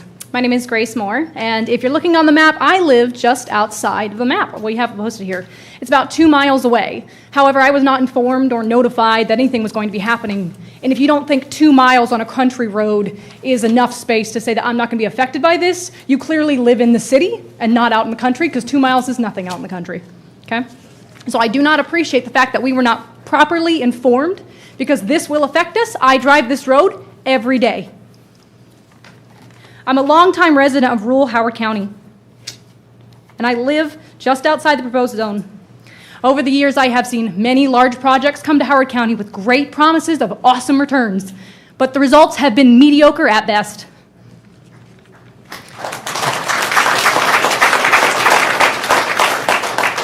With the annexation of almost 700 farmland acres, we will quite literally be trading food for factories. Is that something you want your future children to have, or your current children, or your grandchildren? By bringing an industrial park to Kokomo, you will be putting additional stresses and strains on our electrical grid. Residents have already seen large spikes in our utility bills. If there's been an upgrade to these utilities, we have yet to see the rewards of these upgrades. The proposal will continue to cut into our fragile and dwindling natural resources. Furthermore, this industrial park does not offer enough information for us to feel confident about it. Samsung has not made their intentions clear, which does not give us confidence. None of us want a data center, that's true. We understand that's not what you're putting out. You guys don't know what the project is, but neither do, they're not presenting the project to us. How are we supposed to have confidence that that's not what it's supposed to be? We need more information. The promise of a project is not enough. We need more information, and it's not fair that we, who are going to be affected by this every single day, do not have more information. I do not believe that is fair to those of the rural Howard County who purposely moved out there to avoid the hustle and bustle of a city is now being sucked into it unwillingly. We are forced to be in here when we don't want to be. It is unfair.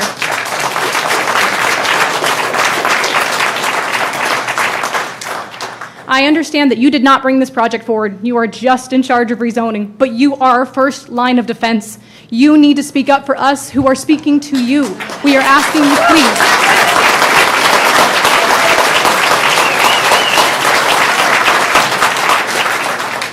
There are other areas that have been promised of perfect industrial spaces. Just looked at the Tipton plant that now sits empty.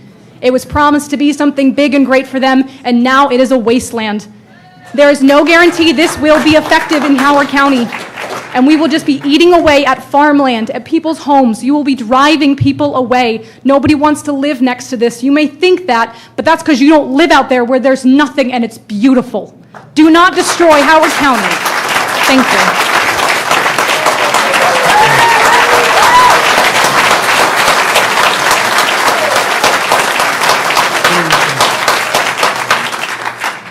Didn't even have to call my name, did you, Greg? No, I didn't, Joe.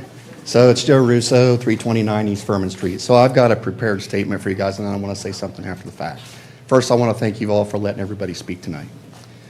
So we've been told there's no specific project proposed for this land at this time. That makes tonight's decision especially significant. This is not about a company. It is about permanently changing 600 or so acres of prime farmland without knowing what will be built there. Now, I think the community said a number of times that they support economic development. What we do not support is making irreversible land use decisions based on speculation.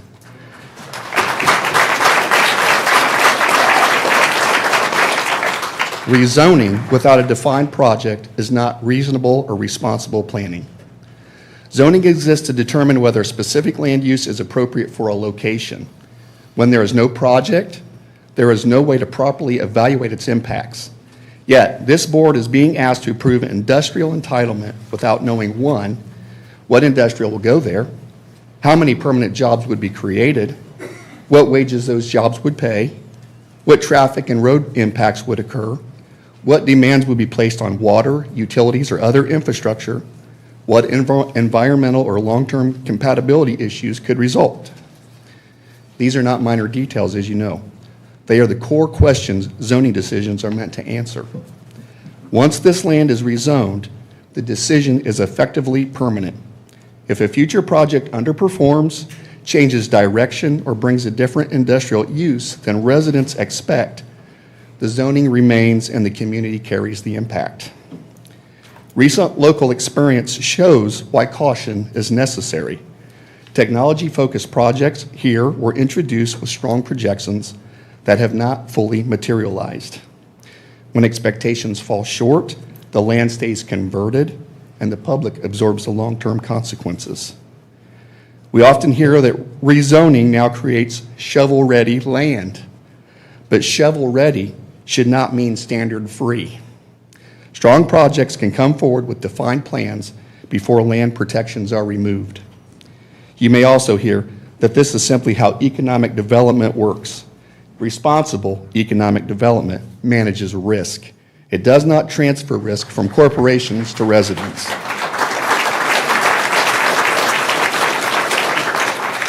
Given that there is no defined project, we, the community, respectfully ask this board to continue this rezoning request until a specific development plan, impact information, and measurable community benefit can be presented. That would allow this decision to be made based on evidence rather than speculation. Decisions like this are permanent. Permanent decisions deserve defined plans, verified impacts, and accountability, not open-ended possibility.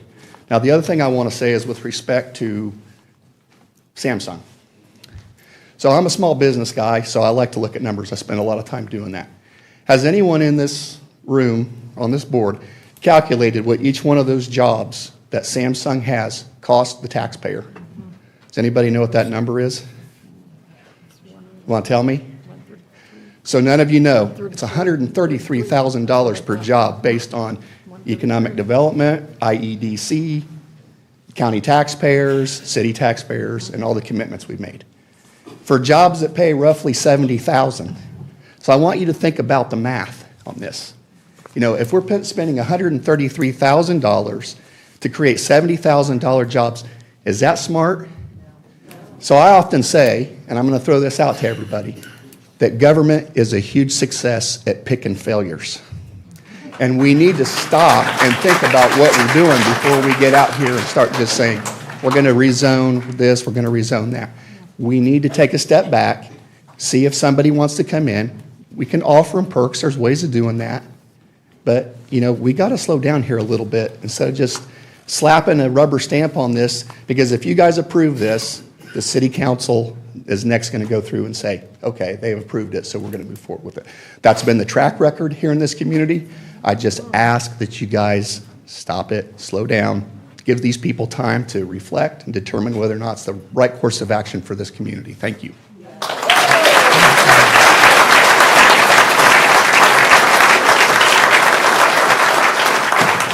Caroline Bossum.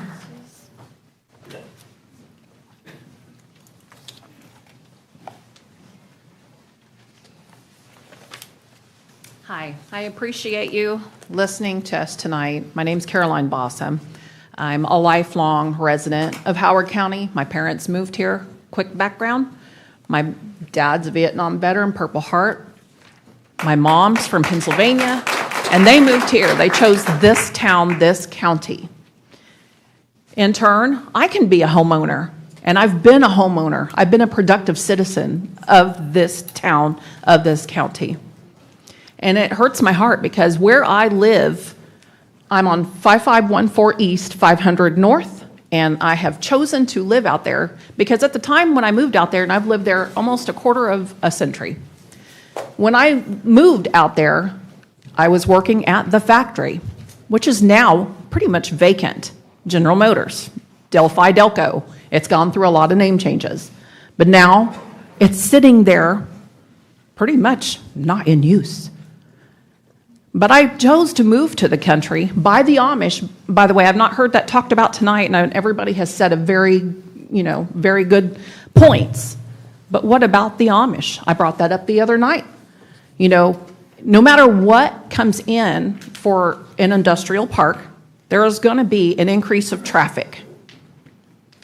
What about the Amish? I mean, even down Toby Pike and on that backside of Chrysler, it's getting harder to travel even for myself. I do not like going around the roundabouts. Half the roads are closed off. You can't even get through. It's a mishmash. So I purposely have to drive all the way around just to get to town. And imagine the Amish on their horses or on their bikes. I mean, are we thinking about that when we're putting through a recommendation? They're members of our community too. They pay taxes. I pay taxes. And I have lived out there, like I said, a quarter of a century. I chose to move out there because at the factory, I mean, it was just nonstop bustle. And I grew up in town. I know what it's like to live in the city. But nonstop bustle, I needed my reprieve. My reprieve was out there. I can go outside at night, see the stars because there's not lights glaring everywhere. I can hear crickets. I can hear all of that. But if this change comes, it's going to affect my way of life. It's going to affect my neighbors. And the most disheartening thing to me is one of my lifelong friends, well, since I've moved out there, but it feels like life because it's been close to 25 years, her and I are best friends. And now they want to move. You know how hard it is to find a good neighbor? And then being out in the country, I consider all you folks my neighbors. Like, I drive and I say hi and I wave because they're my neighbors. And I'm very concerned about production moving out this way. And I have so much prepared. But before I even get to that, sorry if I'm long-winded tonight, but I'm passionate. I touched on this earlier. Okay, we've got Delco. What about the Continental Steel site? What about other industrial areas that we've had? And I can go on and name them, and I'm sure folks in this room can name them. But what about those industrial sites that are now sitting empty? Is this what it's going to be 20, 30 years down the road after these companies come in that get tax credits? Once their tax credits dry up, what's going to be left? Unusable land. Do we want that? Versus having usable farmland.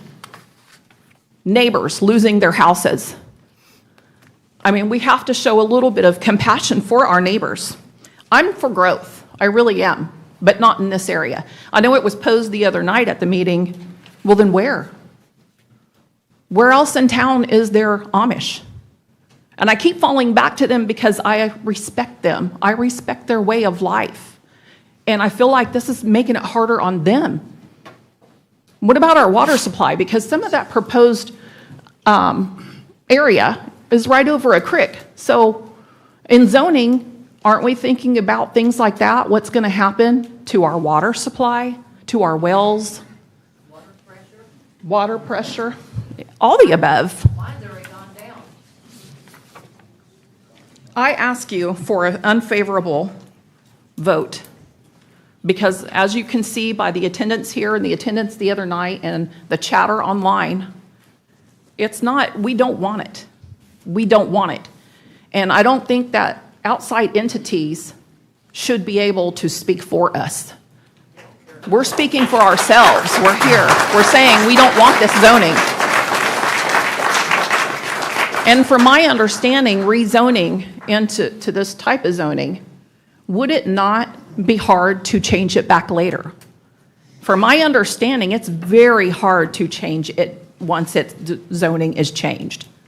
Why can't we leave it agriculture? We don't have to constantly take away. And by the way, when Chrysler was built, right there on 31, the newest Chrysler, that's still on 31, on 931. Why do we have to keep going east? Why can't it be just up and down 31 if there has to be progression? I mean, Chrysler, the other plant down south, they're still on the highway and they're managing perfectly fine. So why can't we reuse some of these sites that were already deemed and that were already set up to run as a factory? It makes no sense to me.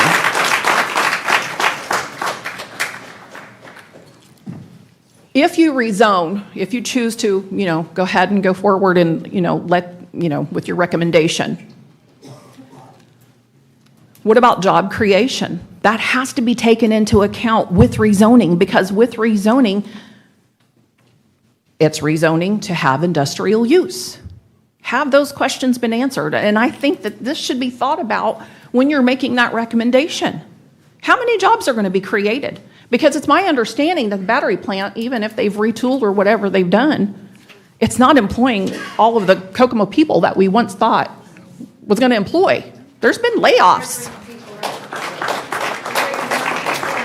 Yeah, other people have been brought in and not our town residents. So truly.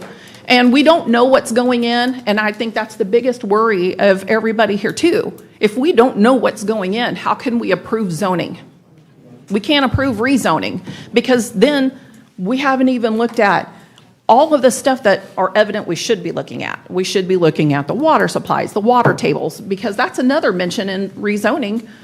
What about the ditches? What about, all the water retention areas out there? What about the wells? I mean, all of that can have seepage, and there is no testing done because everything is so new. What testing have we had to see the long-term effects? We don't know 20, 30 years down the road if there's anything cancer-causing to us because we've chosen to live where we live. I mean, we've got to keep these things in mind when we're making our decision whether or not to put it forward or not. And my prayer is that you think long and hard as a fellow Kokomo resident, as a lifelong resident, that you listen to us and that you take our recommendation to not go forward with this.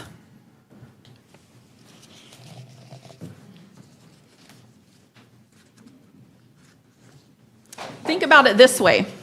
How long have we not been able to eat fish from the Kokomo Wildcat? You know, when I was little, my parents used to take me to Highland Park and I would wade in that water. Would I wade in it now? No.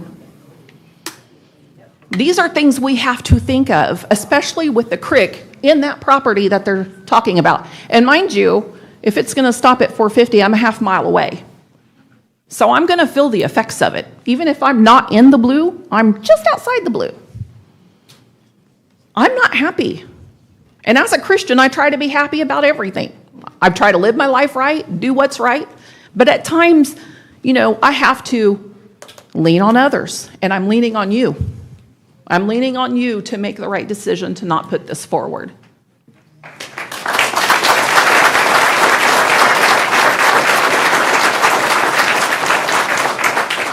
A couple things to think about. And I know that some of these were touched on, and I'm not going to try to be long and lengthy about this part.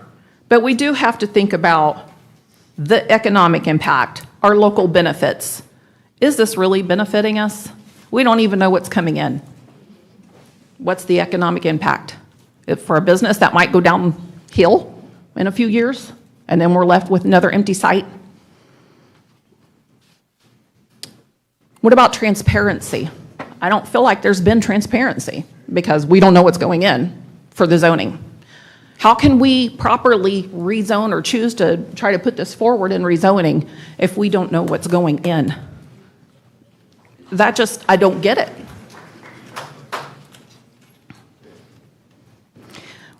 I know that there's dedicated substation, but the funny thing is when that first was put in, I remember reading an article in the paper that it was going to be a mini town or a self-sufficient town. It was going to be for the Koreans that were brought in. It was going to have shopping centers and everything. Where did that happen? Where did it go? Because now it's just kind of sitting vacant with all these poles everywhere.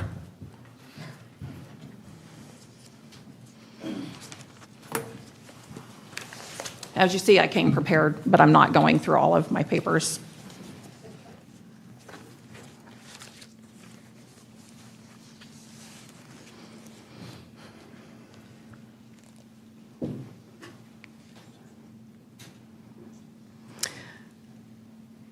This is, again, close to my family, and this hurts my heart that we are fighting for our way of life. This is a place that we have chosen to be. This is a place that I have raised my kids. My two oldest daughters went to Howard. I homeschool my son because he's autistic. They went to Howard. They graduated from Northwestern. I've been in the community. I've been on, different boards. And now I work from home so I can homeschool my son. Am I going to be posed to move? Am I getting pushed out of my house because I choose not to live in this industrial area that I will be driving through to go to church? To get to 31, I go down 400. What's the noise factor? Am I going to be kept up at night because I can't sleep because of the hum? Delco was known for that. Does anybody remember the hum from Delco? And in the country, sound travels further. So we're truly going to be affected. But places in town are meant for that because they've got all the buildings and everything around it, and people are used to that. That's what city is for. We don't want this. I don't want it. My kids wouldn't want it. I wanted to pass this house down to my son one day, and I don't even know if I can do that.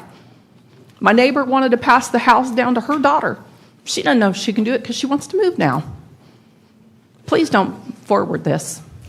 I ask. Thank you.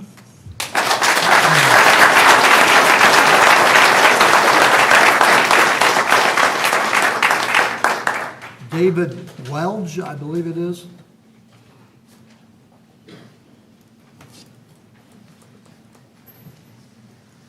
Hello, thank you very much, and that was correct, I appreciate it. I want to take the time to thank the 12 of you, Mr. Wyman, your associates, for taking the time today to do what's right for the government, for our local town, everybody here. As many of you know, the needs of the many outweigh the needs of the few, and I am opposed to this just because if we look into it with the expansion that's been done, we had the battery plant, we brought the battery plant in, it made about 700 people come in. We gave the city and local taxes, gave the government, gave them $100 million of taxpayer dollars. On top of that, we've given them abatement. How long is it going to take us to start recuperating money back before putting money back into ourselves? And I'm worried that if we keep expanding, especially into an industrial zone, we want the big names here, we want to raise our town's population, we want to raise our town's popularity, great. But how long until we're giving and we're giving and giving? And then on top of that, the money has to come from somewhere. Property taxes are going to continue to go up. We're going to start putting all the stress on all of us. The cost of living is going to go up. I know numerous amount of people, my generation, that can't afford homes. Rents went up 34% in the past 4 years. Gas has been going up, groceries have been going up, everything is going up in the sake of growth. When is it going to be a good growth? Because there's a lot of other ways we could have growth. I know a lot of people, elderly, young, who have to travel to Indy. I have a 3-year-old daughter. I have to go to Indy every couple months for her hearing aid appointments. Why can't growth be in the shape of something medical? Get some medical people in here. Medical is very high-paying jobs, something the city could tangibly use, something that we could actually benefit from. In the past, we've had industrial expansion. It's went well with Chrysler here and there, massive layoffs all the time. That's nothing that's uncommon. Continental Steel was touched on. That poisoned the ground it stood on. The ground it stood on is now a solar panel. You couldn't have a picnic there if you wanted to healthily. It's touching the Wildcat. This here is touching Alton creeks that lead to the Wildcat. How long before it leaches into our water supply, affects the water table? All that's going to be happening. We had GM. That's went under, that's abandoned. How long until we put these factories here and get buyer's remorse because we have all these empty buildings? I want my kids to be able to have fun, see the countryside, see the parks, not see abandoned concrete building after abandoned concrete building after abandoned concrete building because we gave, and it fell apart. There's only so much that we can do for that before we're just expanding out to Greentown. We've got the Senate Bill 1 that was touched on. We've got the Senate Bill 1 that was touched on, talked down on, because we gave in the state of Indiana up to, I believe, $300 for property tax discounts. It was talked on because then where's that money coming from, right? Where's that money coming from? We have a jail that's going to be coming up, $130 million. Well, $100 million that we gave to the Samsung plant that went to the gas line would come in handy about now. And again, we're not seeing returns on that for the next 10 years at best. So then we're talking about giving all this money away and where it's going to come from, but we're just handing it out. We're just handing it out. And that's how I feel about that. There's, one second, let me pull my other notes I have here. I apologize. It at the end of the day, just seems like it's in the sake of growth, but at what cost? Like I said, we'd have buyer's remorse. The people right now, I'm sure they're being offered tons of money. Hey, retire early, move to Florida, why not? But at the end of the day, when we have these factories, we can't want our house back. You can take a house down, you can turn it into anything, but you can't quite take down a couple $100 million or $1,000,000 plant, can you? Especially when the ground's contaminated. It's ground that's lost. We're going to turn fertile soil. Kokomo is known for having some of the most fertile soil around. We're going to take it, and we're going to turn it into pollution. That's what's going to happen. And that's all I had. Thank you all so much for your time. I appreciate it. Rick Emery? What? Rick Emery? No, you're fine. My second question, I need you to answer for me. It's okay if I go to the map. My name's Rick Emery, 2504 Kent Avenue. My only comment is you guys are working, or the city is working on Fire Station number 6, I believe, on Boulevard and 931, expanding it, making it larger. The other one that's closest to this proposed industrial plant is Fire Station number 3, I believe. That's the one on Apperson and Morgan. And that one is just about the same size as the old number 4 that was on Webster and Lincoln. It's a very small fire station. So if you're going to build a real big industrial plant, I think it needs to be preceded by a fire station that would support any type of industrial accident that's up there, because that might be just a little bit too long for Fire Station number 6 to get up that far north, having to go past Markland. My other point that I'd like to make, I need to go to the map, and I want to direct my questions to Mr. Wyman and point things out on the map and have him explain it maybe a little bit better to everybody. Is that okay? The question, Mr. Wyman, is this dashed line, is this the current city limits? The red dash line is yes. Okay, so, and this is all IEDC owned land, right? I believe that's correct. Okay, my comment is, first, this should have been 2 different proposals. Yes. Okay? First proposal, the city should have tried to annex this land right here, because IEDC already owns it. Now, in Mr. Wyman's presentation today, he talked about how Ohio has industrial parks that are 1,500 acres. And we're talking about an industrial park that's 700 acres. So we're just a small industrial park when you compare how big the industrial parks are in Ohio. So, I mean, if we're going for the gold, we need to go for the gold at 700, half of 1,500.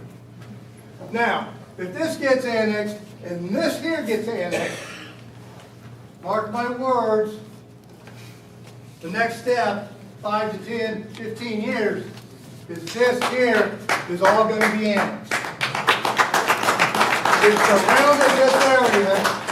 So if that's the case, if you're looking forward and you want to make it even bigger, the proposal should have already came in and said we want that land too.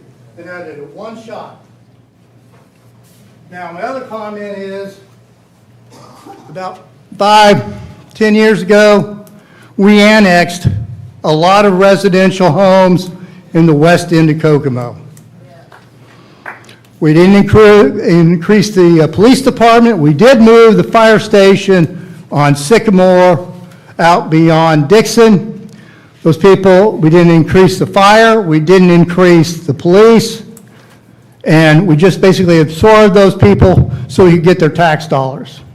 That's all I have to say.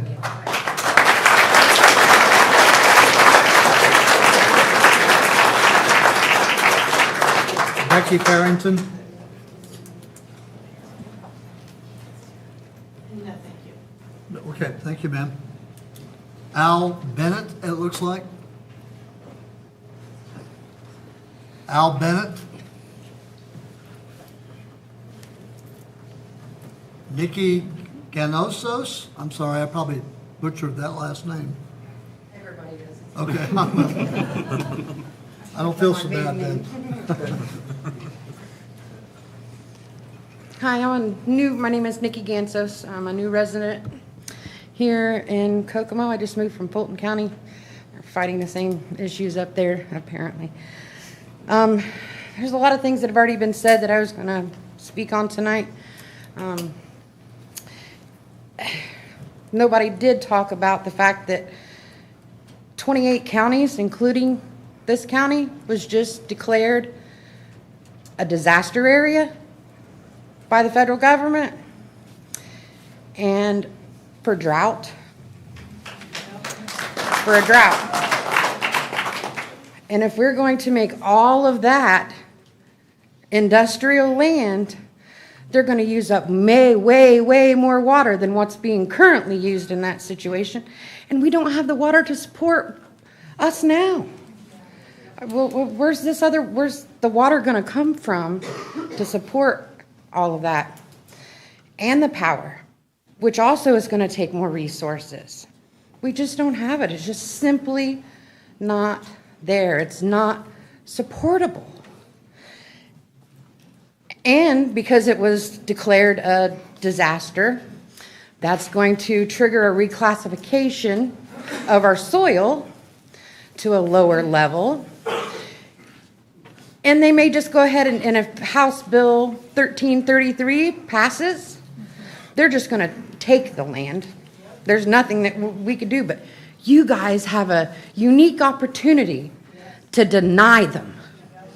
Whether they take it or not, you made that stand like I'm standing here today. Please vote no. Do not make that industrial land. Keep it farmland so we all have a healthy, safe place to live. Thank you.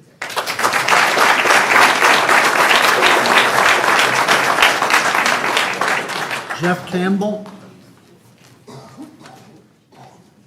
Jeff Campbell. Brad Simone. Brad Simone. Nikki Perkins. Nikki Perkins. I think somebody stood up. Oh, I'm sorry. Okay. I don't know which one it is.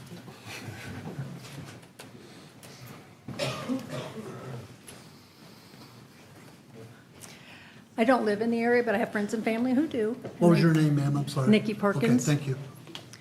I have friends and family who do live in that area, and they don't want this. I am so proud of the people here who have come up with their research in such a short time. I ask you to take a little bit of time, think about it. Yes, there's contract deadlines. They can be extended. So please just think about it. These people in their lives. Thank you.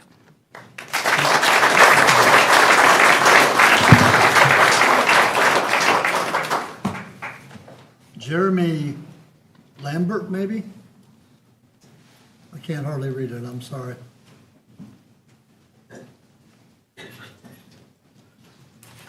Jeremy Lambert?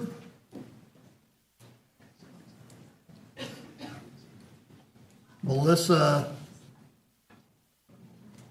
I don't have a clue what the last name is, sorry.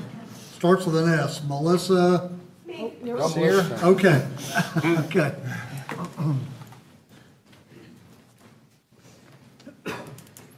I would just like to say that I think just about everything that I was going to say has been covered.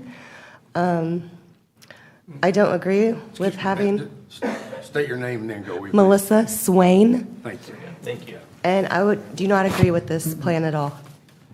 Thank you. Thank you.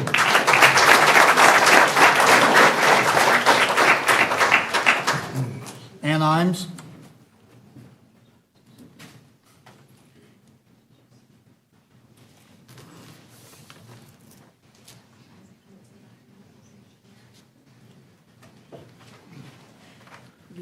Same name, Ann Eames, 329 East Furman. I've spoken to you about water before. I'm a materials engineer. My husband's a PhD organic chemist. We run an EPA certified drinking water lab here, and it's been so successful. We were able to sell it this year to a company out of Wanata that's going to make it stronger. They do wastewater and drinking water, so I'm very excited about that to help the community with that need. But I just got to tell you, Slow down. oh, I'm sorry. Slow down. Okay, thank you. Okay. Okay, thank you. There's two things I want to really emphasize tonight, and unfortunately, Mr. Ortman had to leave, but I have spoken to him extensively about this. Have you all talked to the Ortman Drilling at all about our water supply? They are experts in the state.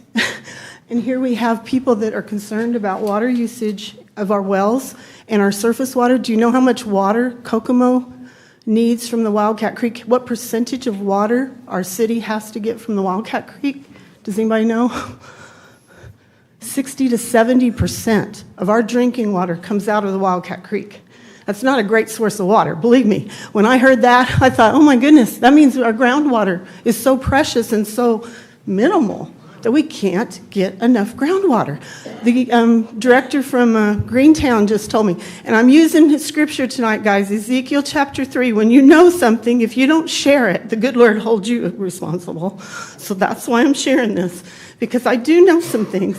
Mike Mock with the Greentown, he told me they have 5 wells in Greentown. They have to juggle those so they don't use one up too much. It's so precious. There's nothing more precious. You can have all the jobs you want, Paul, but if you don't have health, you don't have water, you don't have good air, you don't have anything. So we've got to protect this environment. The environment is so essential. I've got 2 grandchildren now. I'm sometimes worried about asking them to come to Kokomo. It's just so crazy what we're doing. So I live across from the plume, the 300-acre plume that's got vinyl chloride in it. That's one of our groundwater sources. Indiana American Water is great about cleaning it up. It's got arsenic in it too, from PPG. So we have contaminated groundwater in the city of Kokomo. That's our source water for Kokomo. We don't want to add to that. And until we start getting that under control, we better not add more industrial. Because I got one more thing I got to tell you. Because unfortunately, maybe fortunately, Soul Brain asked me to look into a quote for their wastewater. I know I got accused of I got turned down for the quote. No. I gave them a quote, but guess what? They don't even have to do that anymore. They're hauling off all their waste. In that Jaiwan factory that I talked to Paul about before, Jaiwan uses 110,000 tons of NMP, which spreads the lithium in the batteries. That material gets recycled. That's why they have 3 distillation towers out there. That material is immiscible with water. That means you can't separate it. Like you can see grease on top of water, you can separate that. This material gets mixed with water and you can't see it anymore. It's so precious, and that's why I brought up Rick, because he told me, why would you build industrial up in that area? That is the area of our water, our source water. The reservoir is up in that area. So to not protect it, I've had farmers come to me from there that years ago, they were wanting to put a big city dump there, bring Chicago stuff down. That whole area has always been under scrutiny for development. They fought it. But then now they gave in. One farmer told me, I set a price. When he got to that, I couldn't say no anymore. So I don't blame the farmers, because I know how hard but I know these farmers love to farm, and I know all of us are benefits of that, and we shouldn't take it for granted. Last thing, my son has brain cancer. He grew up in this area. I don't know why. He doesn't know why. He's a scientist with the National Institute of Health. He's a very bright kid. So he's kind of wondering, why did I get brain cancer? We don't know lots of times, but they are, finding out things. And I can tell you, the environment is a big cause of cancer. So please, just reconsider this. We don't need more of this stuff. It's not good for our country. It's not good for our state. It's not good for our county. Thank you for listening. Thank you.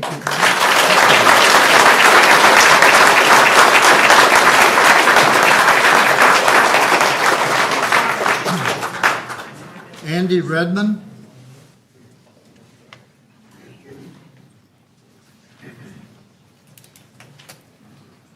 Hi, my name is Andy Redmond. I live at 4386 North, 200 East, so I'm on the blue line there. I'm just another family member, another family opposed to this. I don't know why we're going so far north. I think we've all been told over the years that inside the bypass is kind of where we're going to build for this community. And I know personally my employer tried to build a building outside of the bypass, and that was turned down by Kokomo. Had to find someplace inside the bypass. So, I'll be honest, my reasons being here are somewhat selfish as well. I don't want to see it there. We all are in it for, making money and growing and building business. But, if I would have known that this was going to happen, I probably wouldn't have purchased the land that I've just recently purchased. So it's frustrating that we're not transparent with this information ahead of time.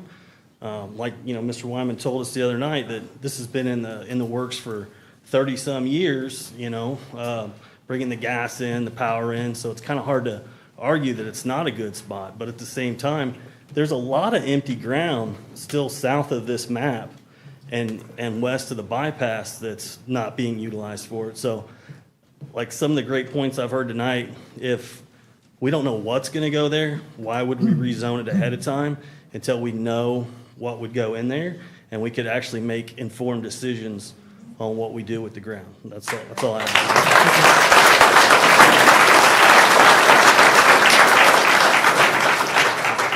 Kenneth Beard.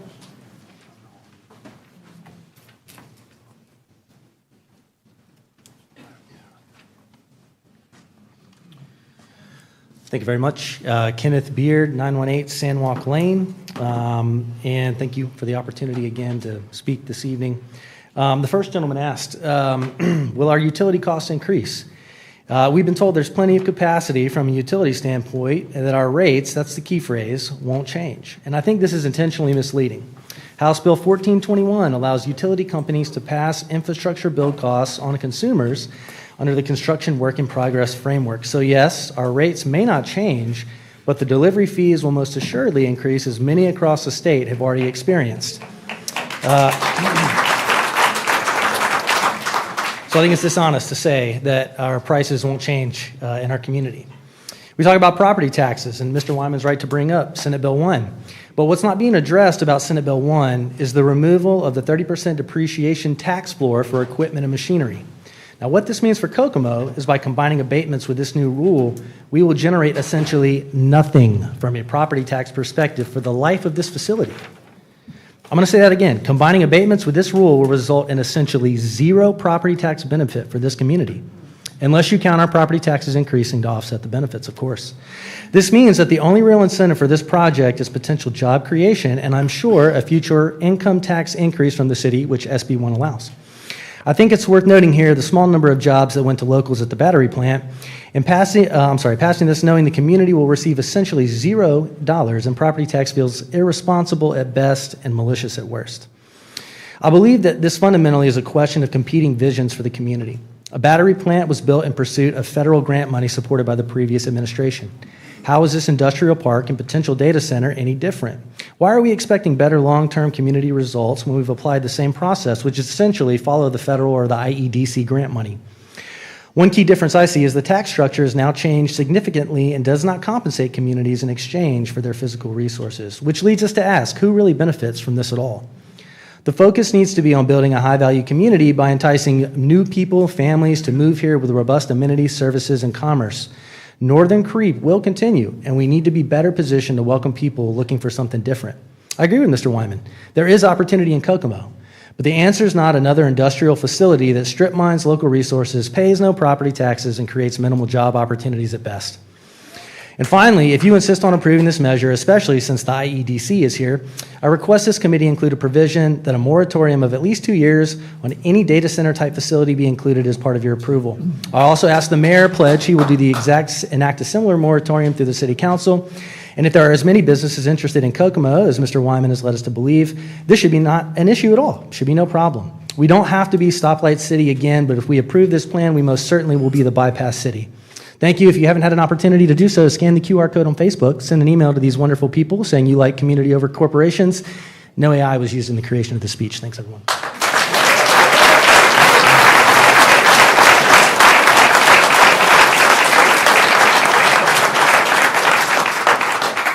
Mike Stites.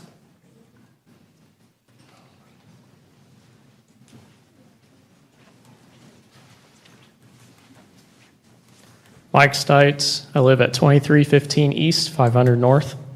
I'm a little nervous, so just bear with me. So I want you to hear a farmer's perspective. My family farm, I farm with my dad. So my family actually sold ground directly across from ITP1, the south part there, in the first stage of all of this.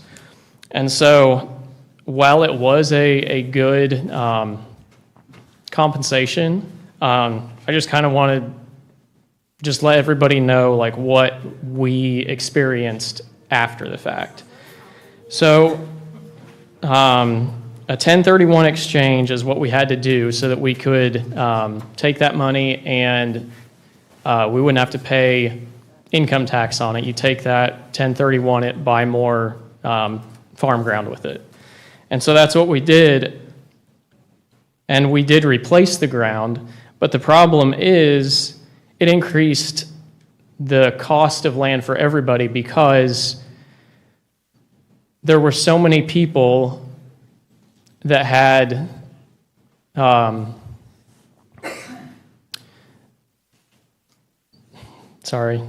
were so many people that had sorry again, I'm just nervous. You're fine. Take your time.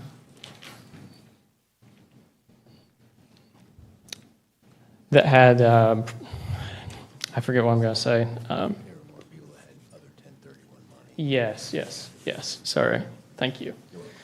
So all the other people who had the 1031 money, it drove the price of ground up because we were all fighting for more ground. 1031, you have 90 days to identify real estate property. I believe it used to be 1 year. I believe so. I don't know how long ago that was when it was a year, but I believe that's what it was. So now we only have 90 days. So now it drives the price of ground up.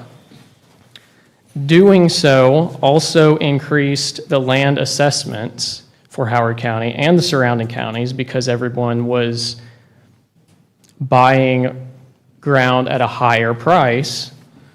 And so that increase also increased property taxes because the assessed value increased. That also increased cash rents because property taxes, we pay cash rent if we don't own the ground, and someone else does, we pay cash rent to farm it. So that increased the cash rents because now the landowners have to recuperate some of that tax money. Again, the 1031 exchange just caused unrealistic land prices for other buyers.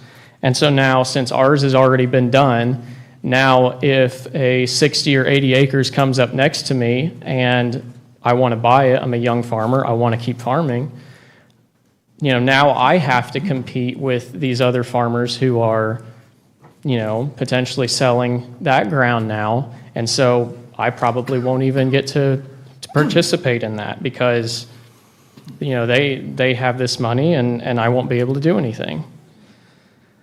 I also think that the south part should also be in a separate rezoning from the north part because that's already owned by IDEC.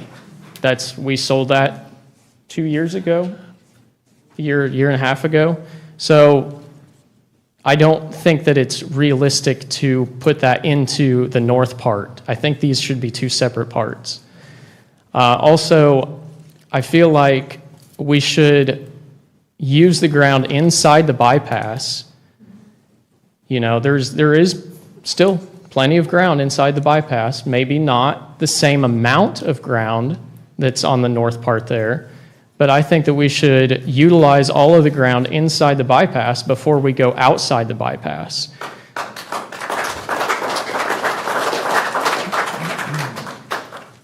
I feel like, again, I know it's been said numerous times, but if this has been in place or a plan for 30 years, I haven't known about it. No one else has either.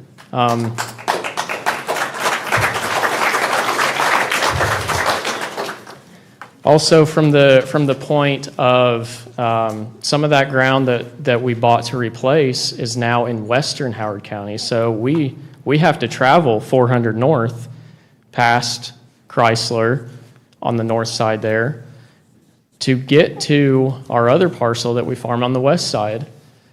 Moving farm equipment down these roads anymore, it's not fun. We don't want to be there. It's a traffic hazard waiting to happen. And I'm imagining that that's probably going to be 4-laned. I don't know. But just from the point of being a farmer, moving equipment, that's not fun. It's not going to be any more fun with this either. Again, just reiterating, I think these need to be two separate rezonings. Rezone the south part, but let's wait on the north part. Thank you.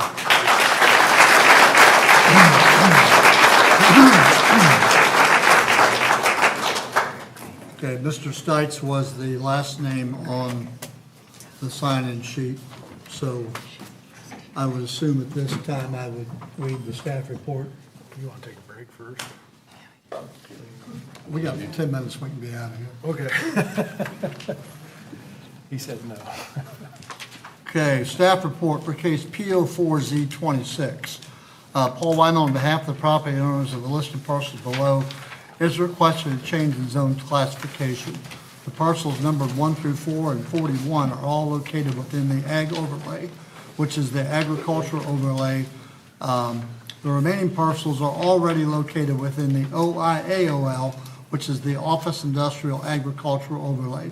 None of the parcels included with this rezoning request have been subdivided. The rezoning request is subject to annexation of said parcels and will become effective as of the annexation date.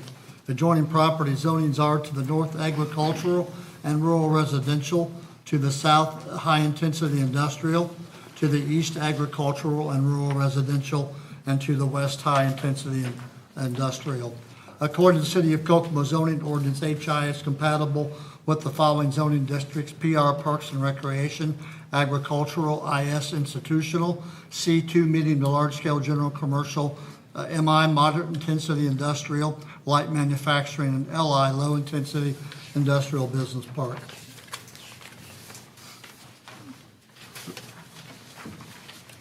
The parcels featured in this rezoning request are not featured in the current City of Kokomo comprehensive plan use map, as they are located pardon me, outside the indicated Kokomo boundary.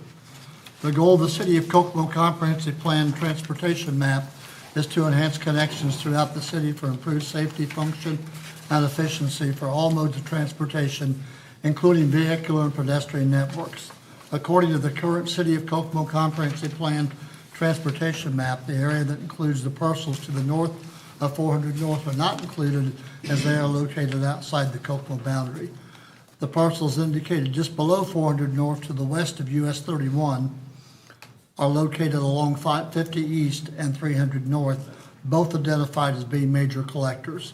A major collector is a street design designated to facilitate the collection of traffic from local streets. Also, it provides circulation within neighborhood areas and convenient ways to reach arterial streets. The traffic count for this area, 400 North, is 2,008 cars per day. This calculation is based on the nearest count located on County Road 400 North, 100 feet east of US 35 and along North 50 East, and the count is shown as being 1,870 cars per day.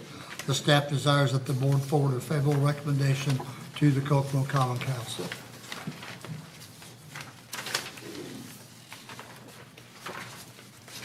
Are there any questions from the board? Mr. President, before we take a vote, originally I was going to ask for an amendment and a moratorium, but instead I'd like to ask for a continuance on this so that we can, as a board, can do our own due diligence.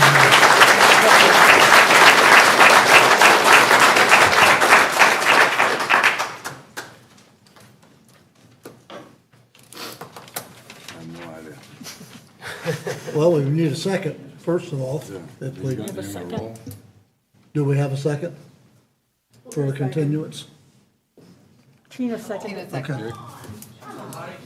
I have to get a second, folks, that's the process. Okay, I just figured that out. Give me 5 seconds here, please. Okay? Okay, so I assume now we need to take a vote on the continuance. We can, and I just want to clarify this for the board, but under the current Plan Commission rules of procedures, requests for continuance are supposed to be considered at the beginning of the public hearing. That's what the rules say. It doesn't say that they can't be granted, and I know that we have in the past. but I just want to bring that to the board's attention. Continuance generally requested by the petitioner? They can be requested by the petitioner, I believe, or the commission. Yes, they can be requested by the commission as well. That's correct. So I would assume that our next course of action would be to take a vote on the continuance. Yes. Did we get any discussion before we take that vote? I don't see why not. Okay. We've had discussion for 2 hours, 2.5. Well, I mean, I'm not. Yeah. I mean, yes. This is gonna be real damn unpopular, but I don't wanna go through this again. I'm just gonna be honest with you. We've heard everybody, right? We've got everybody Correct. listed here. We can take a vote. If we give an unfavorable, if it fails, we give an unfavorable recommendation, it goes to the council. If we take a vote and it approves, it goes to the council. Nothing changes. Just before we vote on, well, I know we have to take a vote on the continuous. Just understand that no matter what we vote Or should I on, do an amendment and a moratorium? do what? The moratorium would have to Okay, I'm just pass asking by on here. council. Yeah, that wouldn't Right, have but- anything Yeah. binding from this board. It gives our community more time to get information Okay, that we don't folks. have yet. Okay, I get it. We're trying to figure all this out. Give us a second here, okay? Okay, so at this point in time, we need to take a vote on the continuance. Okay. Is that correct? Is that your motion still? Yes, that's still my motion, if I can't do the other, so. So we have a motion for a continuance, we For have a second. continuance. So now, Mr. President, we need to take a vote on the continuance. All in favor of continuance, please signify by saying aye. Aye. All opposed? No. Roll call. Ms. Barker, now, if you vote yes, Yes. you're voting for the continuance. Just If you the vote no, continuance. you're not voting for the continuance. Yeah, I vote yes, I'm voting for the continuance. Correct. everybody clear on that? Okay. Everybody clear that if you Everybody vote clear. yes, you are voting for the continuance? Clear. Okay? Clear. All right. Clear. Yay. Yes for Ms. Barker. Ms. Durham? Aye. Ms. Stover? Yes. Mr. Graves? Nay. Ms. Fowler? Nay. Mr. Gray? May I speak before I vote? That's council. I think so. I think Yeah. I can. Okay, I'd just like to say a couple things. I was just put on this board, this is my second meeting, so this is like baptism by fire. So I've been a business owner in Kokomo for 37 years and been very responsible business owner. Just want to let people know that. I am definitely a person that believes, that we need to grow Howard County, Kokomo, Indiana.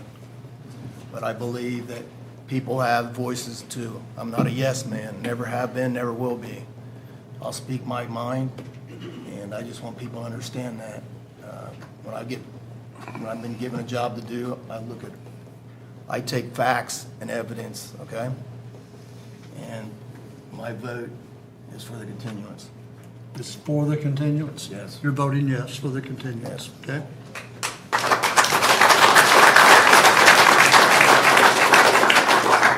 Mr. Grieco? Nay. Mr. Pike? No. It is, right now, it is 4-4. So, Mr. Besser, you have the tie-breaking vote. Nay.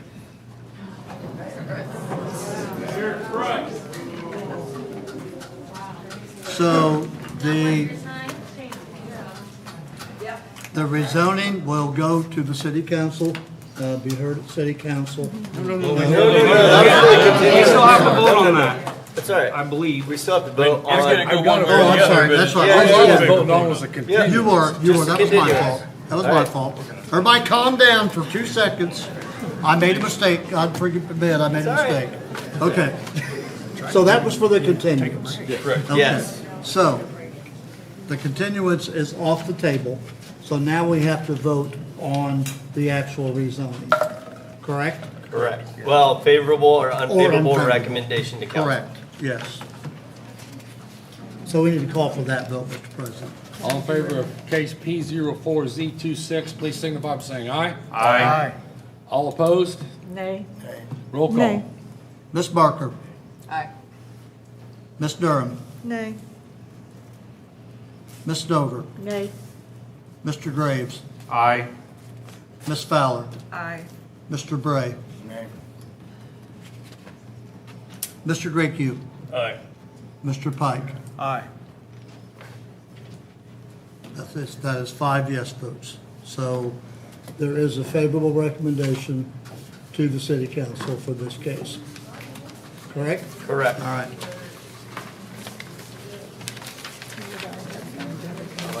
Next on the order of business is new business. I have no other business tonight. Next on the agenda is approval of claims. I move to approve claims in the amount of $28,000, $28,024.58. Second.